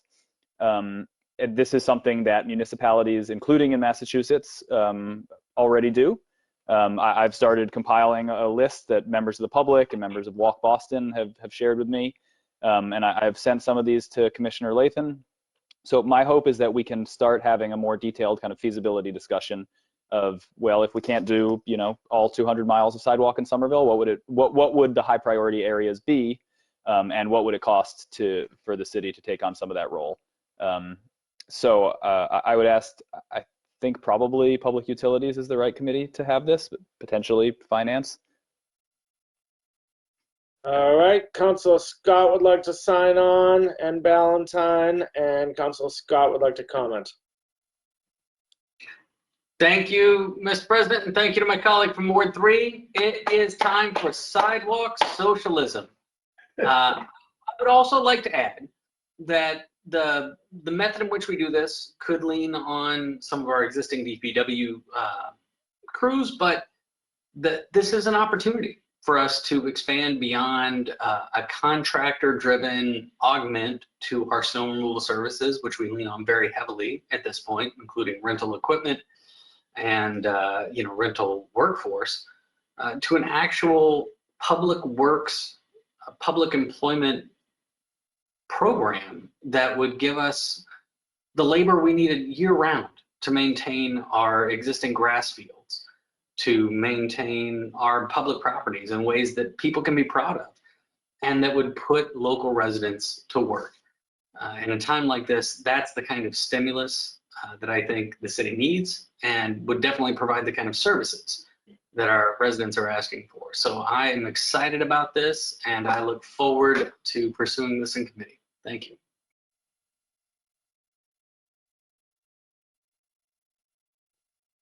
Councilor Barr. Yeah, thank you, Mr. President. I also like to sign on. I want to say, Councilor Scott and myself, we are pretty familiar with this. You know, we've resolved so many issues around this behind the scene without putting in, policy order. But I'm happy to sign on, and thank you, Councilor Ewan Camper, for bringing this forward. Councilor Barr is signed on. Councilor Needham. Thank you, Mr. President. I want to sign on also. And I also want to say that a tremendous amount of good can be done in terms of mobility for people with disabilities and seniors and parents with strollers and so many people in our community. I'm not against the proposal that Councilor Scott just put forward, but I want to say that I think without spending a huge amount of money, the clearing that needs to be done so people can move around after a snowstorm can be done. It's, I have noticed that as it's not perfect by any means, there's a lot of improvement, but residents and businesses are clearing their walks tremendously better than they did 10 or 20 years ago. And most areas now are pretty well cleared. There's been a real big change. It's the corners primarily and a few scofflaws on main streets that prevent people from being able to get around. So, I don't think solving this problem just to make the sidewalks passable after a snowstorm is going to break the bank. So I really want to see, I think there should be an analysis of a variety of types of programs by DPW and by the finance department so that we can really see what it would likely cost to actually keep mobility for a large segment of our population during the winter. Thank you. Any further discussion? Hearing none, this item is laid on the table for approval and referred to Public Utilities, Public Works. Next item. Item number 14 is an order submitted by Councilor Niedergang that the Director of SPCD report to this council on traffic management and calming plans for the streets and neighborhoods around the 5 Green Line extension stations expected to open before the end of the year. Councilor Niedergang. Thank you, Mr. President. So they're coming this year, 5 new subway stations. I haven't seen any serious plans. I'm sure they're being done, but I would like to see them. And I think I know the community in the Ball Square area has been asking for this plan for a year. So please put this to traffic and parking, and I look forward to having a discussion with the mobility department and other departments about what is being planned for traffic management around the coming stations. Thank you. Councilor Barr would like to sign on. Seeing no further discussion, this item is laid on the table for approval and referred to traffic and parking. Item 15 is an order submitted by Councilor Niedergang that the Director of SPCD discuss with the Land Use Committee whether tattoo parlors should need a special permit to operate on pedestrian streets and in other areas. Councilor Niedergang. Thank you, Mr. President. I'd like this to go to Land Use. I'd like to look into this. We received an email from somebody who wants to open a tattoo parlor. There's a more official term for it, which sounds nicer than tattoo parlor. I forget what it is. A body art, I think, facility or something like that. But tattooing is a form of folk art, and it does require a special permit, which means, application and a lot of process, which is a lot for, somebody who owns a small business to own. And, I want to hear a discussion of this. There hasn't been much discussion, but it doesn't strike me as a ridiculous idea that, every square in the city could have a tattoo artist working there. So I want to discuss this and think about whether it makes sense to enable these to open more easily. Thank you. On the item, Councilor Strezzo. Thank you, Mr. President. Through you to Councilor Niedergang. Has this been done in other communities? Which ones? And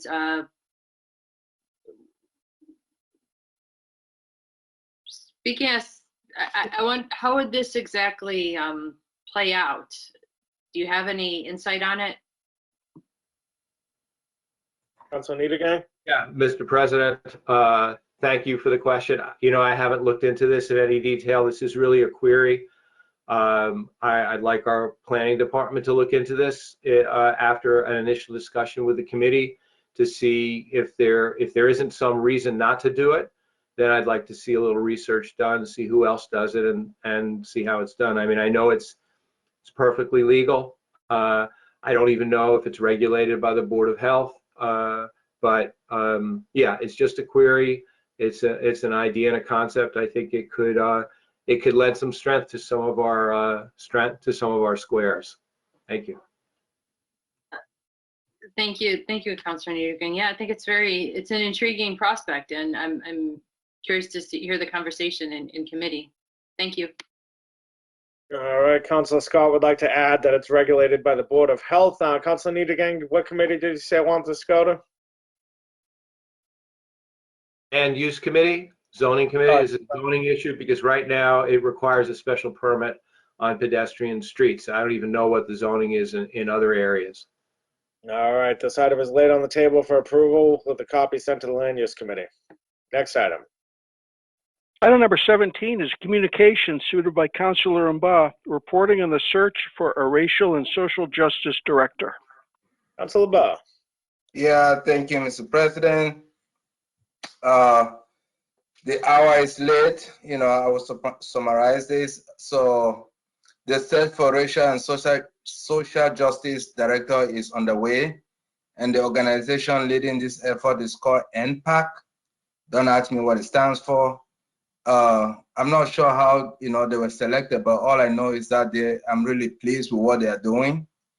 And there's a comprehensive memo that is attached to the communication for anyone who is interested in following the process closely. It's attached to the communication. So it was developed by NPAC with input from the administration.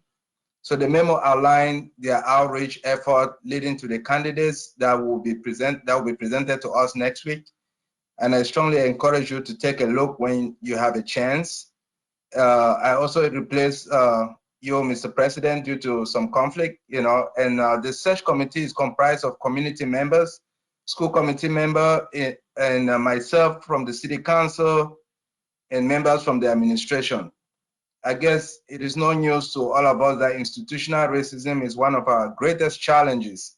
And I'm very pleased to see the administration taking this very seriously. So based on the memo, you will see that interviews will begin next week and will run through mid-February. It is very important that we bring this racial and social justice director on board as soon as possible, as they are going to be an integral part of the hiring process for the city's new police chief. So we are striving for a more racially and socially just community. Thank you, Mr. President. Any discussion on the item? Seeing none, this item is laid on the table and placed on file. Next item. Item 18 is a report of the Committee on Confirmation of Appointments and Personnel Matters, which met on January 12. Councilor Rossetti. Thank you, Mr. President. The report is, of course, online for all to review and up on the website to watch the actual tape of that meeting. We had very intense detail. There were all members in attendance that evening of the committee. We were 100% attendance. And we interviewed candidates for reappointment for zoning board, Ursula Susan Fontano, as well as new requests for to become members of our interim urban design commission.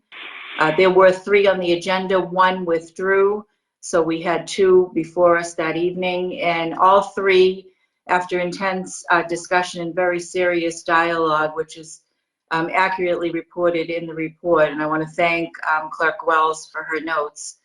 All are recommended for unanimous approval. So I submit my report as presented.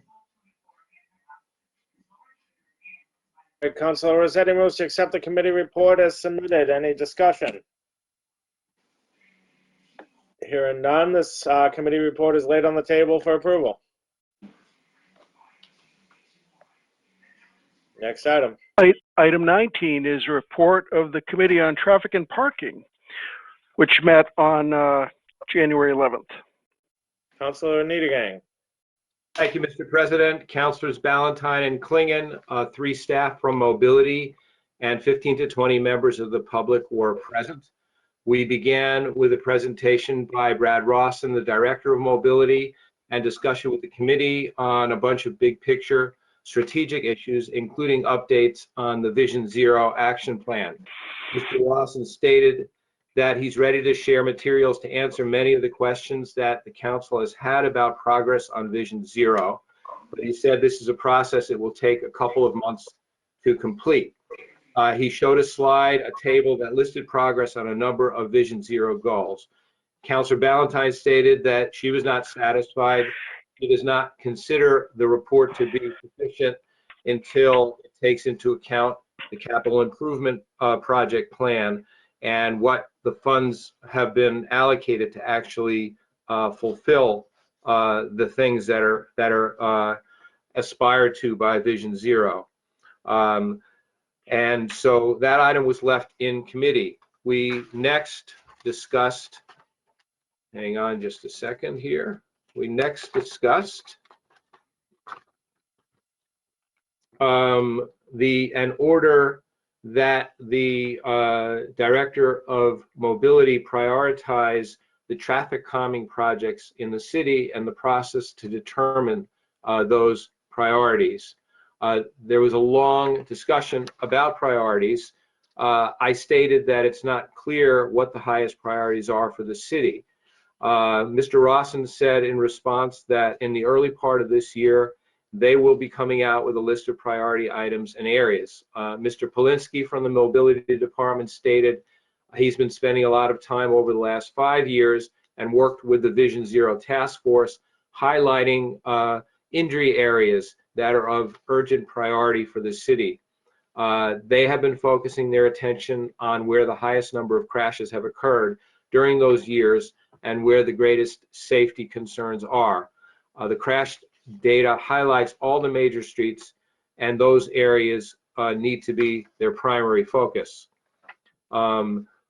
They will also be looking at smaller streets, kind of low-hanging fruit where traffic calming can be done in the neighborhoods. The next section of the meeting focused on potential solutions to traffic dangers, such as flex posts and paint and bump outs and things like that. And the first issue addressed was, what is the administration's plan for replacing flex posts when they are knocked over or displaced? Mr. Polinsky said that they have been collecting information about the status of flex posts and that there's been a lot of help from the community about this. He said that they've been focusing in the past more on expansion of the flex post system, but that this year they're starting to document more where all the posts are located. They've made some progress with the GIS database and have given this to DPW so that DPW can replace the posts when necessary. Mobility is still in the process, still in the works, developing standard operating procedure on replacing the flex posts, and plan to have a more concrete plan in the future. He said the city may end up deciding to hire an independent contractor to do this replacement work. So we left that in committee and want to hear more about that.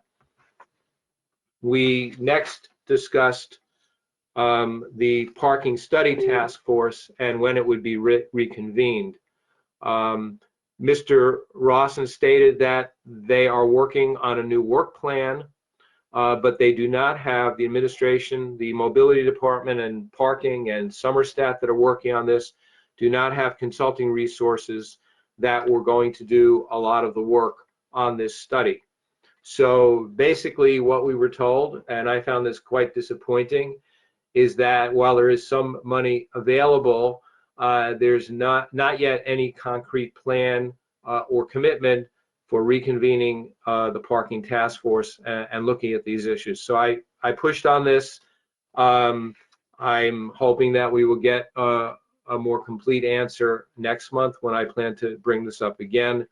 You know, parking is not a life and death issue, but as we've been seeing on Highland Avenue, the need for parking and the restrictions that parking place upon the options that we have for making our streets safer are a life and death issue. So it's like the head bone is connected to the knee bone, and the knee bone is parking. So parking is a critical issue going forward for the safety of our streets. And I think it is important that we get that study going again to look at options. That concludes my report on the Traffic and Parking Committee meeting, and I ask that the report be accepted as offered. Any discussion on the committee report? Seeing none, the committee report is laid on the table for approval. Next item. Item number 20 is a request of the mayor requesting the appropriation of $321,874 from the Salary and Wage Stabilization Fund to various departmental personal services accounts in order to adjust non-union staff salaries for fiscal year 21. On the item, Councilor Scott. Thank you, Mr. President. I've discussed this item with Director Weber. This is an allocation to make the cost of living adjustments to all the non-union salary positions in the city of Somerville, which were previously foregone. You may recall from our 2021 budget discussions back in June and July that all non-union salaries in the city were frozen and held at the FY20 budget levels. So this is an appropriation request to give everybody, I was told, give everybody who is non-union in the city a 2% pay raise this year.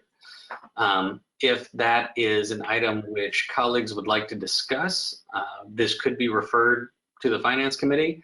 However, if there is no objection to that, we could also approve it tonight. I leave this particular matter up to the will of my colleagues. All right, any discussion on the item? Here are none. Councilor Scott, do you move to approve? I am willing to move to approve it tonight. Once again, this is simply allocating money that is from our Salary and Wage Stabilization Fund to fund a 2% increase for non-union salary in the city, which would previously been held at a level funded salary. All right, on the item, Councilor Strezzo. Oh, thank you. I was just going to move to approve. All right, Councilor Strezzo moves to approve. Councilor Ballantyne. Thank you, Mr. President. To the administration, I apologize if Councilor Scott mentioned this, but why are they doing this and why are they doing it now? All right, do we have someone for the administration to address this? Director Weber is present. Director Weber. Thank you, Mr. President. Through the President to Councilor Ballantyne, as Councilor Scott indicated, back in June and July, as we were unsure at the time of budget forecasts, we, just given everything going on with the pandemic, we informed city staff that non-union salaries would be frozen for the time being, and that the cost of living adjustment that's typically given to employees in conjunction with performance reviews would not be able to be done at that point. Having at this point been able to look back and look at where our funding is, I can tell you that in that particular salary and wage stabilization fund, we have $5.1 million in there. So we have plenty of money to cover these expenses or to cover these raises for non-union employees. The raises would be retroactive, as Councillor Scott indicated. It would be a 2% raise, and that it would be reflected moving forward through the end of the fiscal year.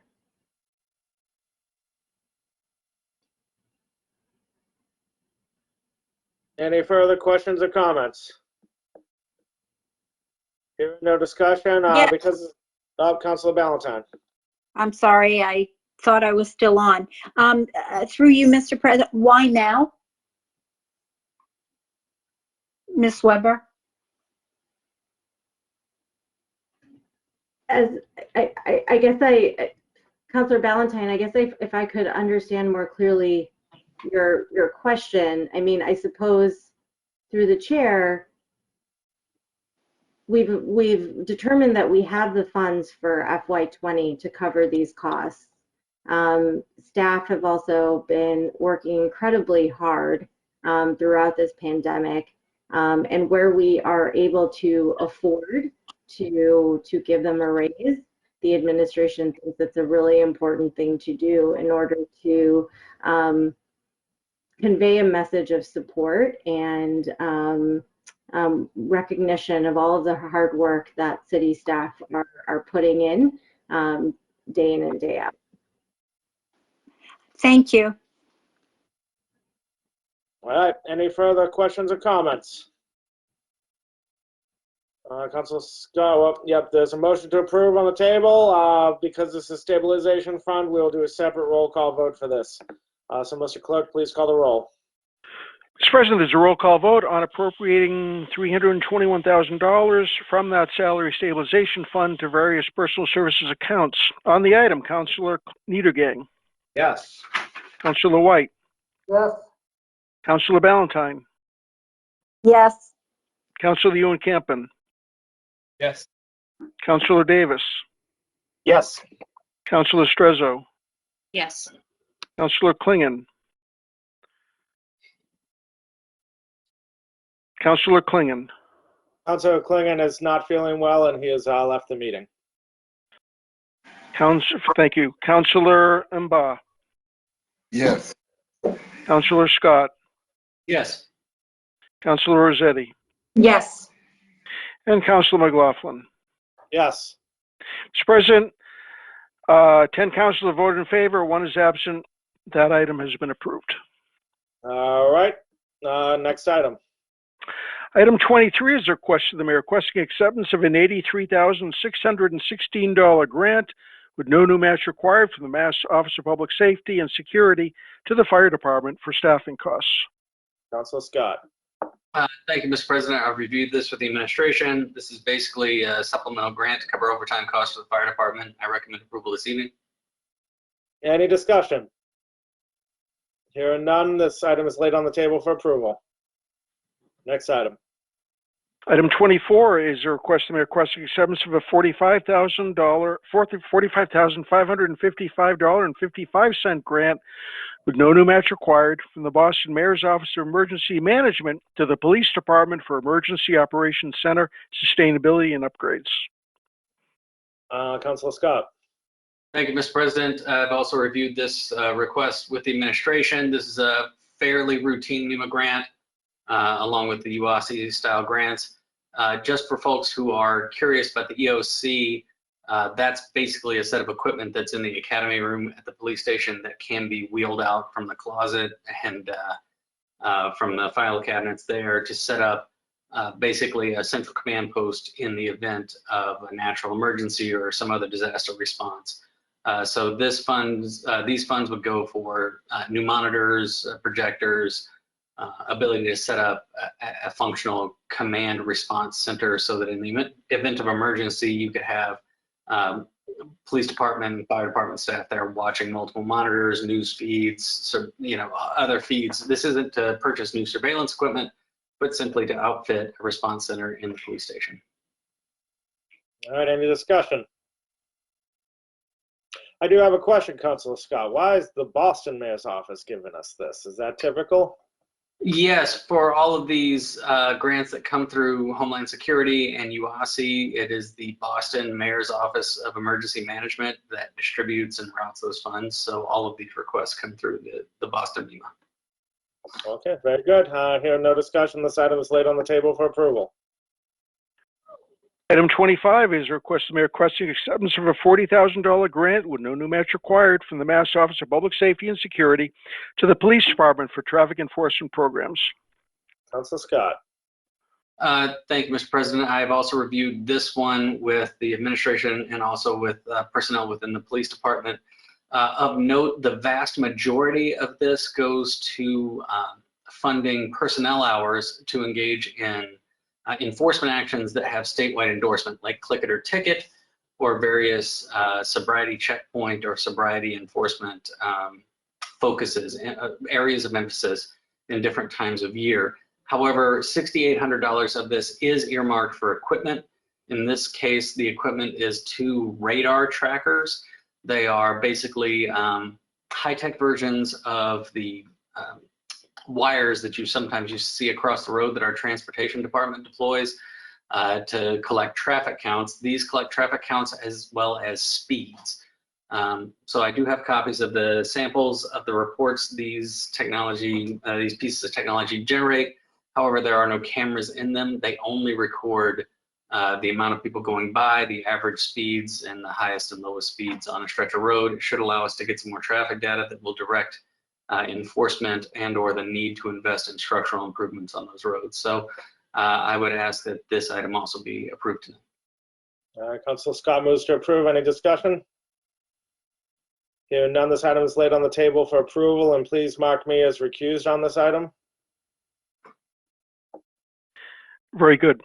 Item number 26 is a request of the mayor requesting acceptance of a $38,930 grant with no new match required from Mass DOT, the Shared Streets and Spaces Program, to the city's mobility division for bicycle and pedestrian improvements along Wellington Bridge. Councilor Scott. Thank you, Mr. President. I reviewed this grant. Turns out all you got to do to build bike lanes is have somebody else pay for them. I recommend approval tonight. Hey, free money is always good. Any discussion? Hearing none, this item is laid on the table for approval. Item 27 is a request of the mayor requesting authorization to seek funding and enter into related agreements for Conway Park from the Land and Water Conservation Fund and rededicate Conway Park to open space and recreational use in perpetuity. Any discussion? Mr. President, thank you, Mr. President. This one might merit discussion. I will leave it to my colleagues to decide if it does or not. But fundamentally, this is a policy question that the administration is asking this council and perhaps this finance committee. There are grants that have been identified which we could pursue to help offset some of the costs of rehabilitation of Conway Park. In order to accept those grants or even file for them, it would be necessary for the city to commit to dedicating Conway Park to open space and recreational use forever, which could, of course, restrict future use of the land. So the administration, in I'd say, heartening sense of collaboration, brings this item to ask the council whether or not we would approve them seeking those grant funds, understanding the conditions that would place upon us in the future. All right. If there's no discussion, we could approve it, or we could send this to committee. Either way is fine. All right, any discussion on this item? If there's no discussion, we can move to... Mr. President. Okay, 1 second, let me finish, please. If there's no discussion, we can move to approve. If people would like to continue the discussion, we can refer to finance. Councilor Strezzo chimed in first, and then Councilor Baugh. And Councilor Rossetti, it seems like we got a lot of questions, so if people have detailed questions, maybe we refer this to committee. I guess that's it. Is there a timeline to accept the cash really quick? I think I'm going to refer this to committee because there's several people all on the finance, most on the finance committee have questions. So Yeah, Mr. President. Labar. Yeah, I'm Hold on. recused from this any item related to Conway. Don't I? Sorry, one person at a time. Councilor Bauer is recused. Councilor Strezzo. Okay, Councilor Balbas. Okay, thank you. But okay, I don't want to go into the discussions. I'm fine with the committee, but a quick question: is there a timeline to when or not to accept the cash? Director Weber, do you have a response to that? Mr. President, through you to Councilor Strezzo, at this point, no. We have identified grants. We have not applied for any. We'd be waiting for the council's consideration on the parameters and the measures that would allow us to apply for those grants. Okay, thank you very much, Director Weber. Thank you, Mr. President. All right, Councilor Rossetti. Mr. President, it's going to committee. Well, I guess you could ask a question, and if it brings up more questions, then I'll refer it to committee. Okay. My memory says we already approved this to be recreational use in perpetuity. So usually, sometimes I feel that my memory is spot on, but I'm assuming it isn't since this request is before us. I thought we already approved this. Director Weber, do you have a response to that? Councilor White, do you have a response? Yes, prior the city did dedicate it to it because the request here is to rededicate it. So evidently we've dedicated in the past because we got grant money, and because we're applying for additional grant money, it would appear to me that there's a requirement that we rededicate it. Does that make sense, Councilor Rossetti? No disrespect to my colleague, if his memory is right, and we haven't heard from staff on that, to agree with, I always respect Councilor White's memory, but if it is just a rededication and a re-vote, I'm fine with that, but my memory was we already did this. That's what. Yes, to Councilor Rossetti, there's two things that are being asked for. One is requesting authorization to seek funding, and as a result, enter into related agreements for Conway Park, right? And then it specifically states to rededicate it. You could only rededicate it if it's been dedicated in the past. So that's what it appears to me. Any further questions or comments? Okay, Councilor Scott requests to send it to committee. I'm going to send it to the Finance Committee. Next item. Item number 28 is a communication from the mayor conveying information to accompany requests to confirm the police reserve candidates. Any discussion? Hearing none, this item, Councilor Mr. Rossetti. President, yeah, I just wanted to, through you to our colleagues, let you all know that on the 20th, next week, Confirmation of Appointments Committee will be interviewing, I believe it's 9 recruit candidates to be vetted by the committee, which we will do.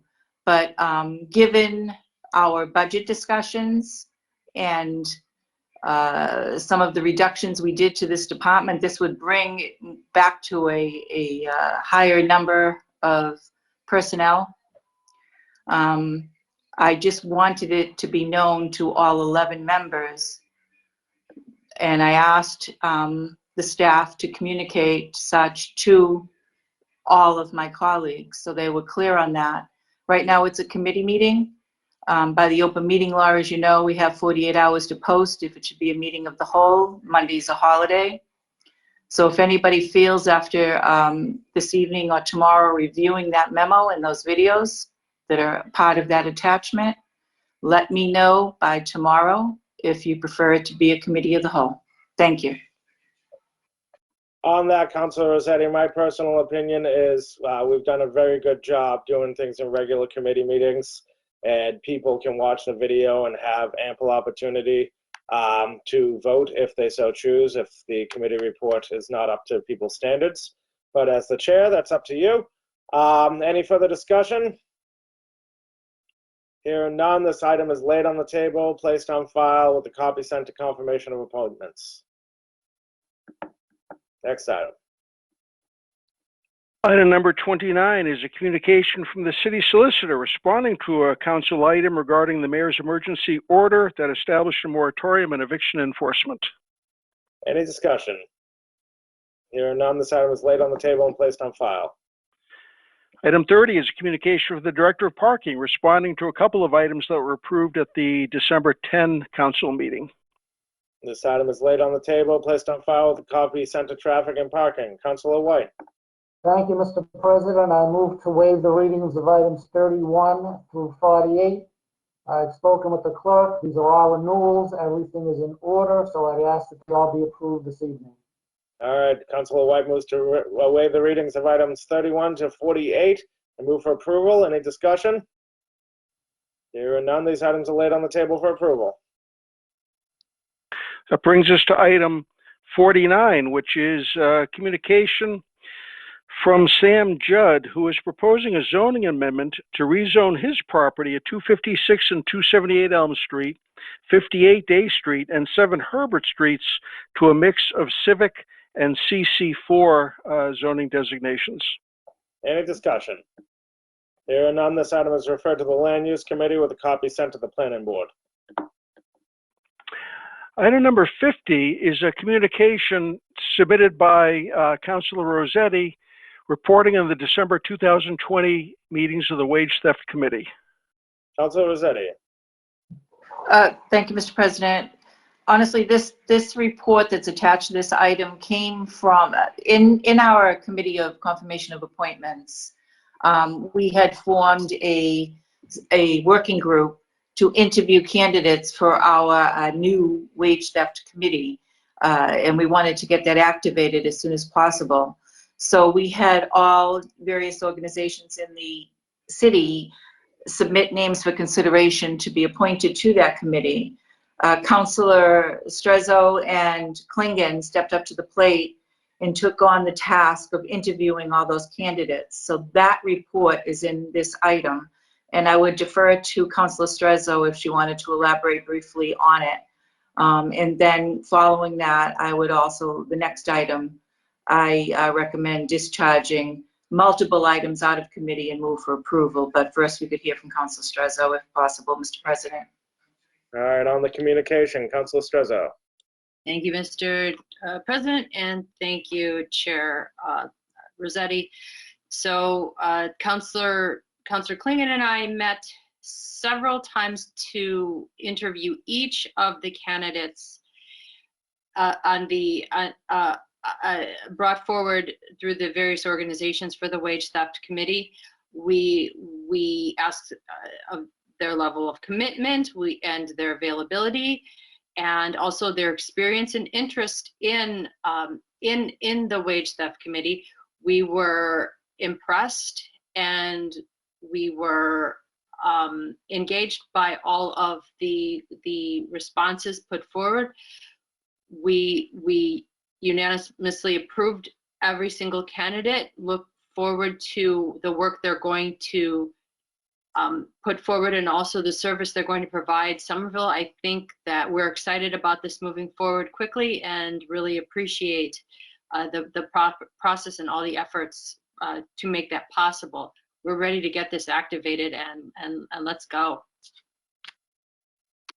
All right, any further discussion?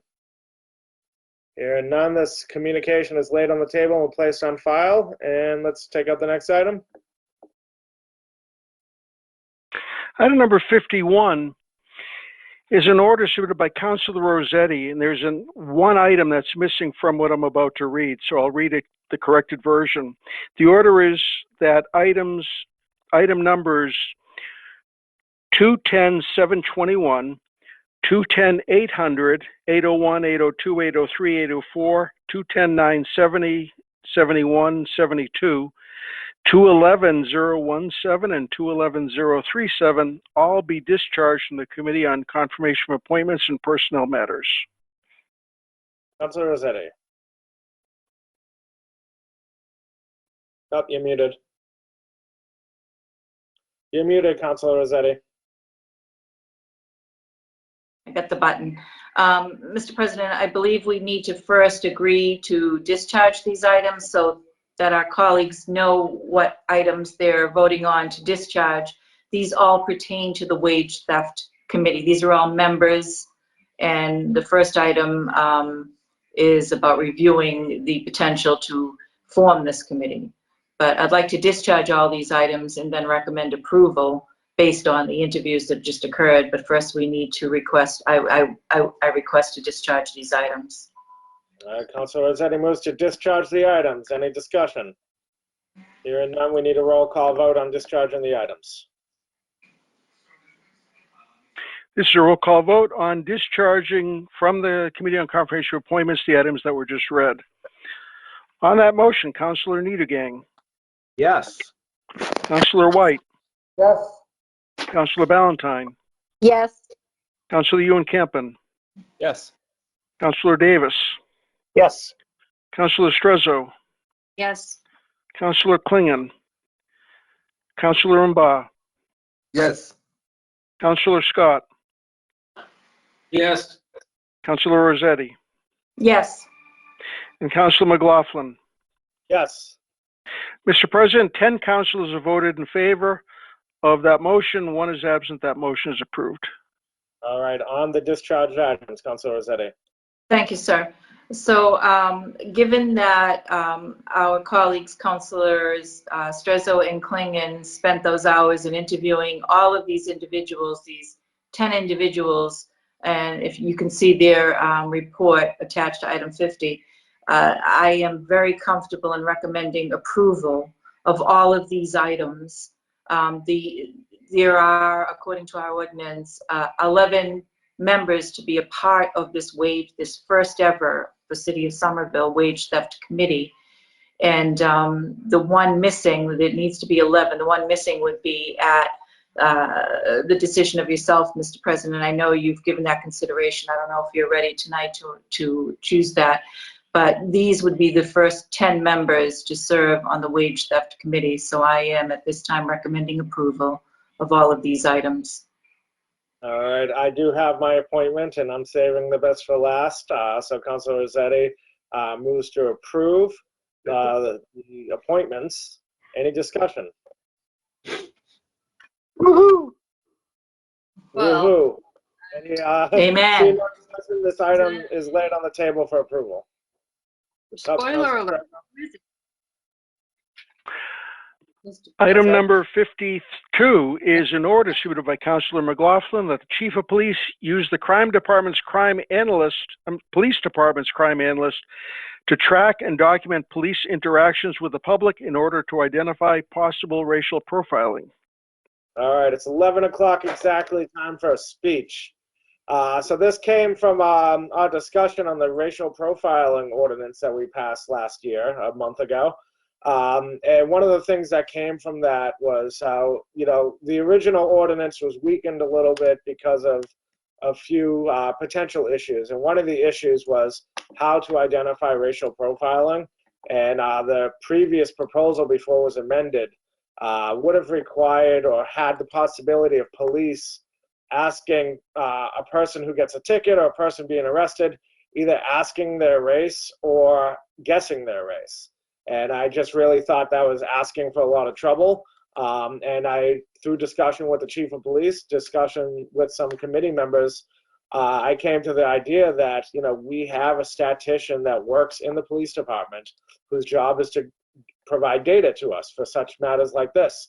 And it would be much easier for that statistician to look at the numbers, come up with a more accurate description of who the people are who are getting tickets or having any interaction with police, and provide that data for us. So it eliminates the need for police to be census takers and gives us some accurate data, more accurate data than what we might have otherwise gotten. So I'm going to refer this to the Public Health and Safety Committee to find out if we need to do an ordinance or if we can just make it policy. I see Councilor Strezzo and Ballantyne would like to sign on. And if there's no other discussion, this item will be laid on the table for approval and referred to the Public Health and Safety Committee. Let's sign on, Mr. Chair. Councilor Davis. Councilor Davis sign on as well. Next item. Item 53 is an order submitted by Councilor McLaughlin, the Director of Personnel, implement anti-race and gender bias training for all city staff and include said classes for all new hires. All right, Councilor Strezzo would like to sign on, and Ballantyne. Just to be brief on this, I sent an email out earlier today, pleased to announce that we're finally getting anti-racism training done, which was something I committed to last year, and it took us about half a year to get to this. It was very frustrating to go around town trying to find a contractor to do this. And one of the points of frustration I had was realizing that I feel like I'm doing the job of the personnel department because training like this should already be a part of city programming, and the president of the council shouldn't have to hunt around trying to implement these sorts of policies that should really be done citywide for all city staff. So I'm hoping that we're going to take care of the anti-race part, still working on the gender bias training. And I just hope that we can get some help from the city for this and I do appreciate the fact that the mayor allocated funds to enable us to do this, but upon hindsight, I feel like this is just something personnel should be dealing with, and everybody, not just the city council, should take advantage of it. On the item, Councilor Scott.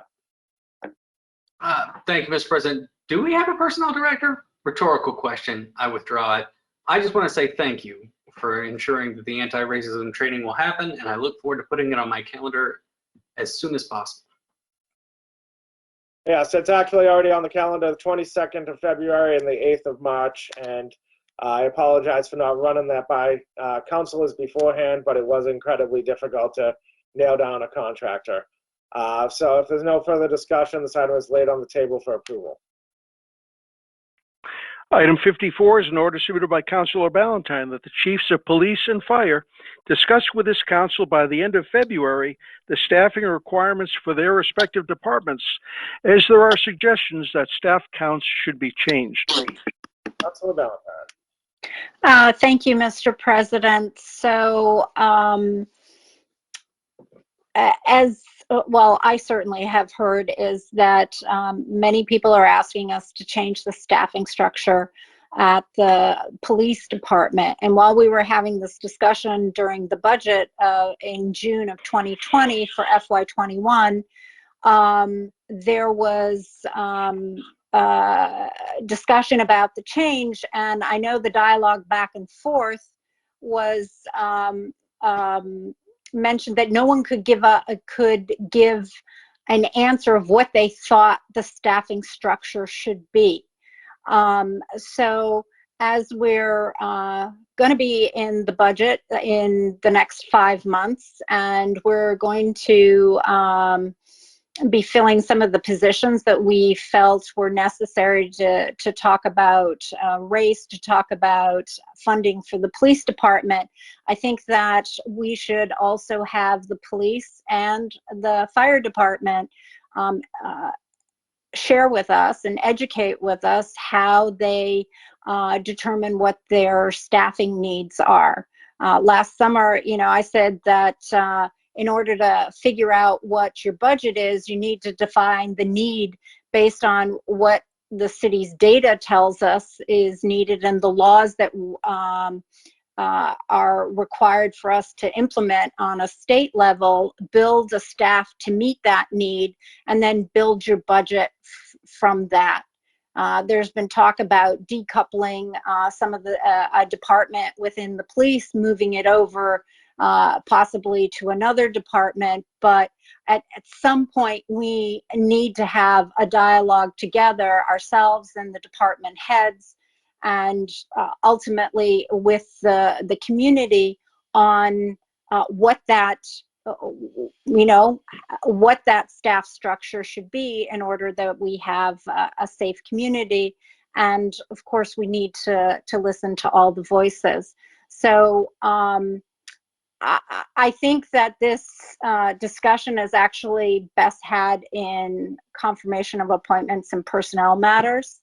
Unfortunately, I don't sit on that committee, so I would like to be a part of that when this information or the chiefs of police and fire come before us. So I would request that it be referred there, unless colleagues have other thoughts. Any discussion? Mr. President, Councilor Rossetti. due respect through you to my colleague, I will do my best to put it on an agenda for February. I have 80 some odd items in my committee. So I can't guarantee you that I can do this in February. Okay. I respect that. I would just say, and I did talk to Director Weber about this order, that it should be, you know, at least a couple of months before we get into budgets. You know, maybe March. You know, I would say if we put it into April for a discussion, that's. Well, I have a suggestion, Councilor Ballantyne. We could Yes. refer this to the Public Health and Safety Committee. It's a 3-person committee, so you would be able to join that as a 4th person. Would that work for you? Yes, that works. Thank you. Okay, very good. Seeing no further discussion, this item is laid on the table for approval and referred to Public Health and Safety. Item 55 is an order submitted by Councilor Ballantyne that the Director of SBCD provide a list by ward of which small businesses have received the Small Business COVID Relief Grants. Councilor Ballantyne. Thank you. I would just move to have this approved, and I'm sure the director will email me the response. Thank you. Seeing no further discussion, this item is laid on the table for approval. Item 56 is an order submitted by Councilor Ballantyne that the Director of SBCD add text prohibiting any recipient businesses from interfering with their employees seeking to form a union. Mr. President, we should add here, when dispersing grant funds to businesses. Okay, on the item, Councilor Ballantyne. Thank you. So this request actually came from a Ward 6 constituent, and I think that it was, I thought it was a good idea. So I'd like the Director of Economic Development, or SPCD, consider adding this language with the challenges or the economic times that many companies or organizations are facing. I think everybody's going to be trying to be creative, hopefully in a positive way. And I think just articulating that if groups of employees would like to form a union, that that the businesses that work here understand that that's a value we respect. All right, Councilor Strezzer would like to sign on to 56 and 57, and Councilor Davis. Thank you, Mr. President.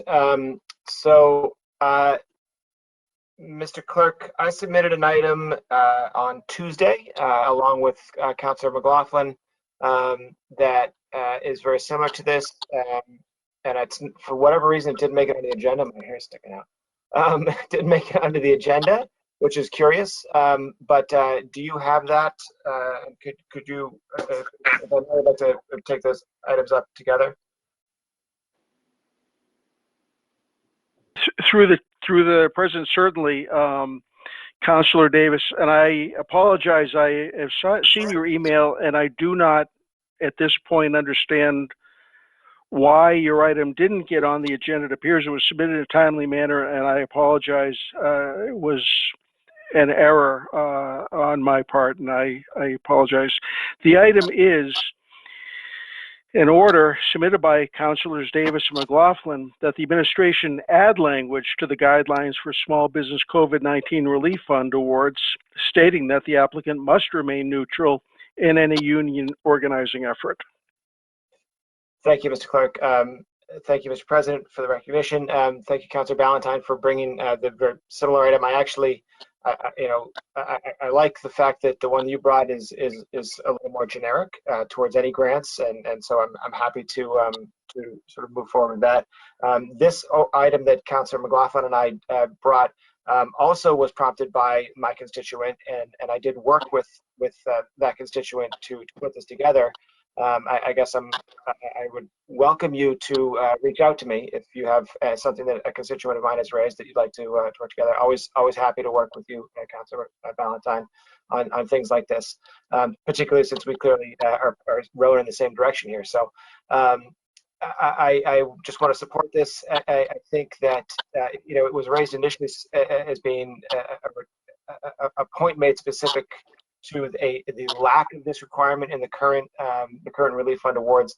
I don't know if, from a practical standpoint, it's possible to add that to do that now under the current grant program we have, but certainly any future ones. And I have language that I worked on with this constituent that I didn't include in here because the context may inform significant changes in that language, but if and when we have a conversation with the administration about this, I'm happy to participate in working up specifics about what might be appropriate. All right, so I'd like to sign on to Councilor Ballantyne's item, Mr. President, and how you want to dispose of ours, Mr. President, I'll leave that to you. Thank you. So, Mr. President, Councilor Ballantyne. I would say that I actually liked Councilor Davis's language, of the added language, and I would say that I did like making it a little more generic, that it's dispersing grants funds to businesses, so grant funds. Yeah, those are my comments, and I'm just looking for this to be approved. I'm glad we're all in agreement on all things unions and shrooms. Councilor Ewing Camper would like to sign on as well, and Councilor Strezzo has a comment. Mr. President, I'll wait for the next order for my comment. Thank you very much. Okay, any further discussion? Hearing none, these items are laid on the table for approval. Do we need this to go to committee? No. Okay, both items are laid on the table for approval. Next item. Item 57 is an order submitted by Councilor Ballantyne that the city solicitor draft a home rule petition to change all pronouns in the city charter and city ordinances to gender neutral. Councilor Ballantyne. Thank you. I think it's long overdue. We like to consider ourselves an inclusive community, and while I was looking through the charter last week, it was not inclusive of pronouns. There were he's all over the place. So I think it's 2021. It's about time we do this. I'm hoping that all my colleagues will agree with this, and that this is something that we could do relatively quickly, and that the chair of legislative matters could take this up sooner than later. Thank you. On the item, Councilor Davis.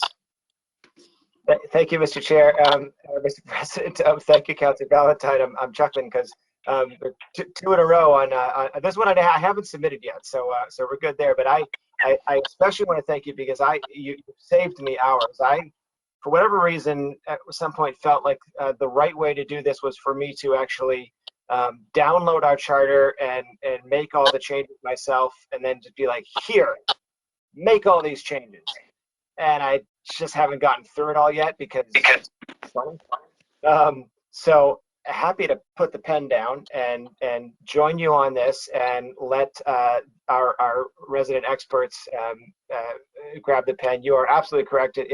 The charter not only, in a lot of places it'll say, the old he, she, his, her, but it also just has, as you pointed out, his singular male gender, and it's there's no reason for it. It could easily be redrafted to be gender neutral.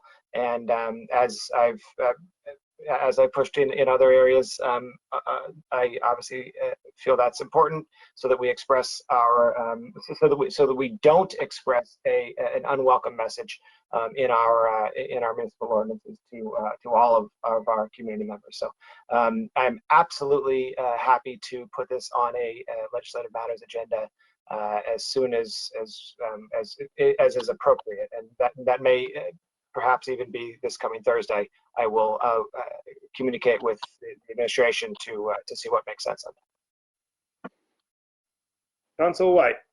Mr. President, may I make my comment, please? Well, Councilor White asked to speak first, so I could call on you after.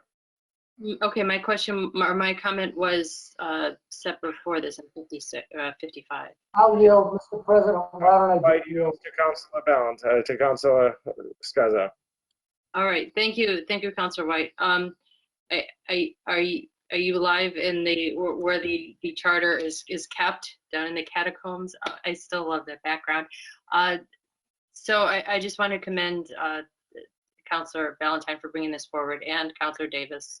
When we work on this, this is really vitally important, and there aren't words to describe it. So I'm delighted to see this done. Happy to sign on to it. Thank you. That's all. Councilor would like to sign on. Councilor White. Thank you, Mr. President.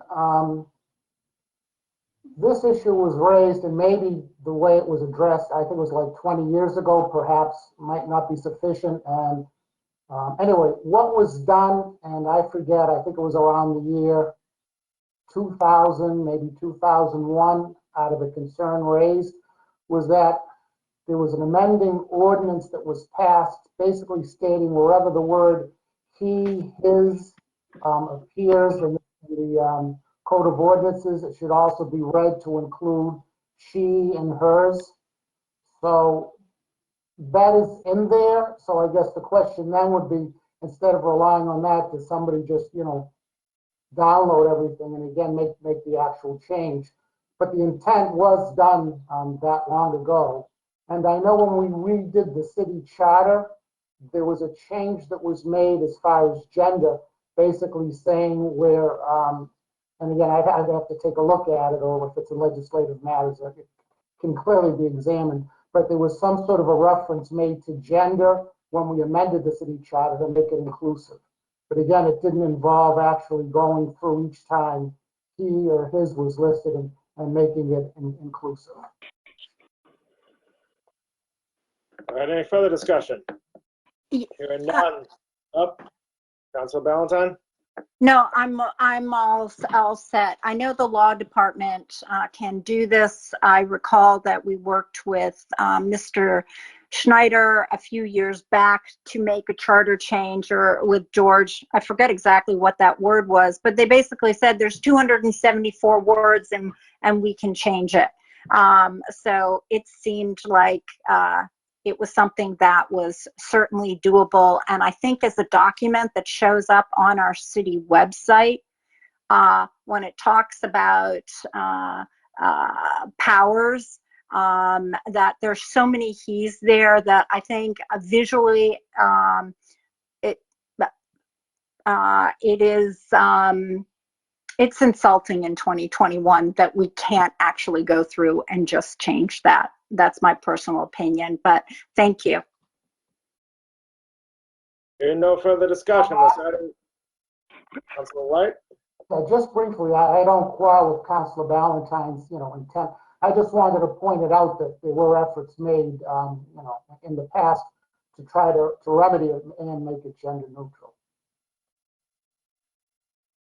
Councilor, Mr. Long, you would like to speak on this? Mr. President, I just would like to point out that Councilor White is correct, and there was an ordinance passed, and I, as the keeper of the ordinances, I did go through and try to change every instance in the ordinances from a singular gender to plural gender. And if there are any instances in the ordinances that I missed, I would appreciate being told about them. The charter is obviously a matter of state control, but I would be interested in correcting any ordinances because we already have the authority to do that. Councilor Davis. Thank you, Mr. President. I apologize if this is stating the obvious, but I'm in my sleep-addled brain, and it's not clear. This order, as I read it from Councilor Valentine, as I understand it, is just, we're all clear, is not necessarily just about where it just says he, certainly about that, but also where it says he or she, because that is not inclusive. So the wording of the order, the item here is to make it gender neutral. I assume that will mean we'll be using there as the singular gender neutral phrase or appropriate equivalent phrase. And I would, while I appreciate Councilor White's history lesson, and I don't mean that in a negative way, it's always helpful to be aware of what we've done. And I think it's very useful. I completely agree that it should be changed in every place, because when one dives into the ordinances or into the charter, that's where it feels that they are not being included if their gender is not represented. So we ought to go through the work, as I thought I was going to try and do myself. But we ought to go through and actually make those changes so that people see themselves reflected in our municipal laws. Thank you. I think this is a great conversation for they to have in their Legislative Matters Committee meeting. This item is laid on the table for approval and referred to Legislative Matters. Item 58 is an order submitted by Councilor Ballantyne. The Director of Communications advised the community via social media of all shootings and violent crimes that occur in Somerville. Councilor Ballantyne. Thank you. This is a second request to the administration. I'm happy to take it up in public safety, public works, but I think that it should just be made public. And I think the pause I had was when the good counselor from Ward 4 mentioned in an email when we were talking about events that happened with a shooting in the city that, you know, how this is advised to the community. And he mentioned that there were 14, he thought 14 shootings in 2020 in Ward 4. And that gave me, you know, a big pause. And I don't think that that's something we should shy away from. So I would ask that this go to public health, public safety, and that the record note, this is the second time I've requested this without any response. Any further discussion? Hearing no discussion, I will say that I feel the same way, and I feel like the city's actually, at this point in history, doing a disservice by downplaying crime. Because in the past year, I can't remember a time, even in the bad old days, when there's been this many shootings in such a short period of time. So this item will be laid on the table for approval and referred to the Public Health and Safety Committee. Item 61 is a request to the mayor requesting acceptance of a $10,000 gift with no new match required from the Somerville Public Library Foundation to the public library. Any discussion? Hearing none, this item is laid on the table for approval. Do we have any late items, Mr. Clerk? Mr. President, there are two late items. One is from Councilor Rossetti and one is from yourself. First, Councilor Rossetti has submitted an order that this council be updated on the financial impact under the new federal COVID relief legislation. Councilor Rossetti. Please refer to finance. Seeing no discussion, this item is referred to the Finance Committee. Very good. And finally, we have an order submitted by Councilor McLaughlin in his capacity as president, recommending the appointment of Councilor Jesse Klingon to the Wage Theft Advisory Committee. Well, I was going to appoint Councilor Klingon, but he's not here now, so I might have to reconsider. Any discussion? Hearing none, this item is laid on the table for approval. All right, now let's take all the items laid on the table, take them off the table, and we shall do a roll call vote for all of them. Mr. President? Councilor Scott. Did item 61, the $10,000 gift, get read? Yes, we laid it on the table for approval. Okay, thank you. Mr. President, what we have before us is a roll call vote on the motion to approve items 3 through 9, 11 through 16, 18, 19, 21 through 26, 31 through 48, 51 through 58, 61, and Councilor Davis and Rossetti's late items, as well as all of the Wage Theft Committee appointments. In addition, the motion includes placing on file items 10, 17, 28 through 30, 50, and item 210721, which was discharged from the Committee on Confirmation of Appointments. All right, please call the roll. On that motion, Councilor Niedergang, Yes. Councilor White, Yes. Councilor Ballantyne, Yes. Councilor Ewan Campen, Yes. Councilor Davis, Yes. Councilor Strezzo, Yes. Councilor Klingon, I'm sorry, Councilor Mba, Yes. Councilor Scott, Yes. Councilor Rossetti, Yes. and Councilor McLaughlin. Yes. Mr. President, 10 councilors have voted in favor of that motion. 1 is absent. That motion has been approved. All right, have no items before us. Councilor Rossetti moves to adjourn. Please call the roll on adjournment. On adjournment, Councilor Niedergang, Yes. Councilor White, Yes. Councilor Ballantyne, Yes. Councilor Ewan Campen, Yes. Councilor Davis, Yes. Councilor Strezzo, Yes. Councilor Klingon, Councilor Mba, Yes, and thank you, John. thank you, Councilor Scott,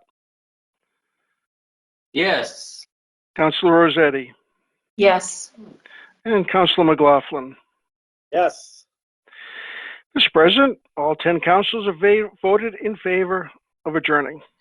All right, good fight and good night. We are adjourned.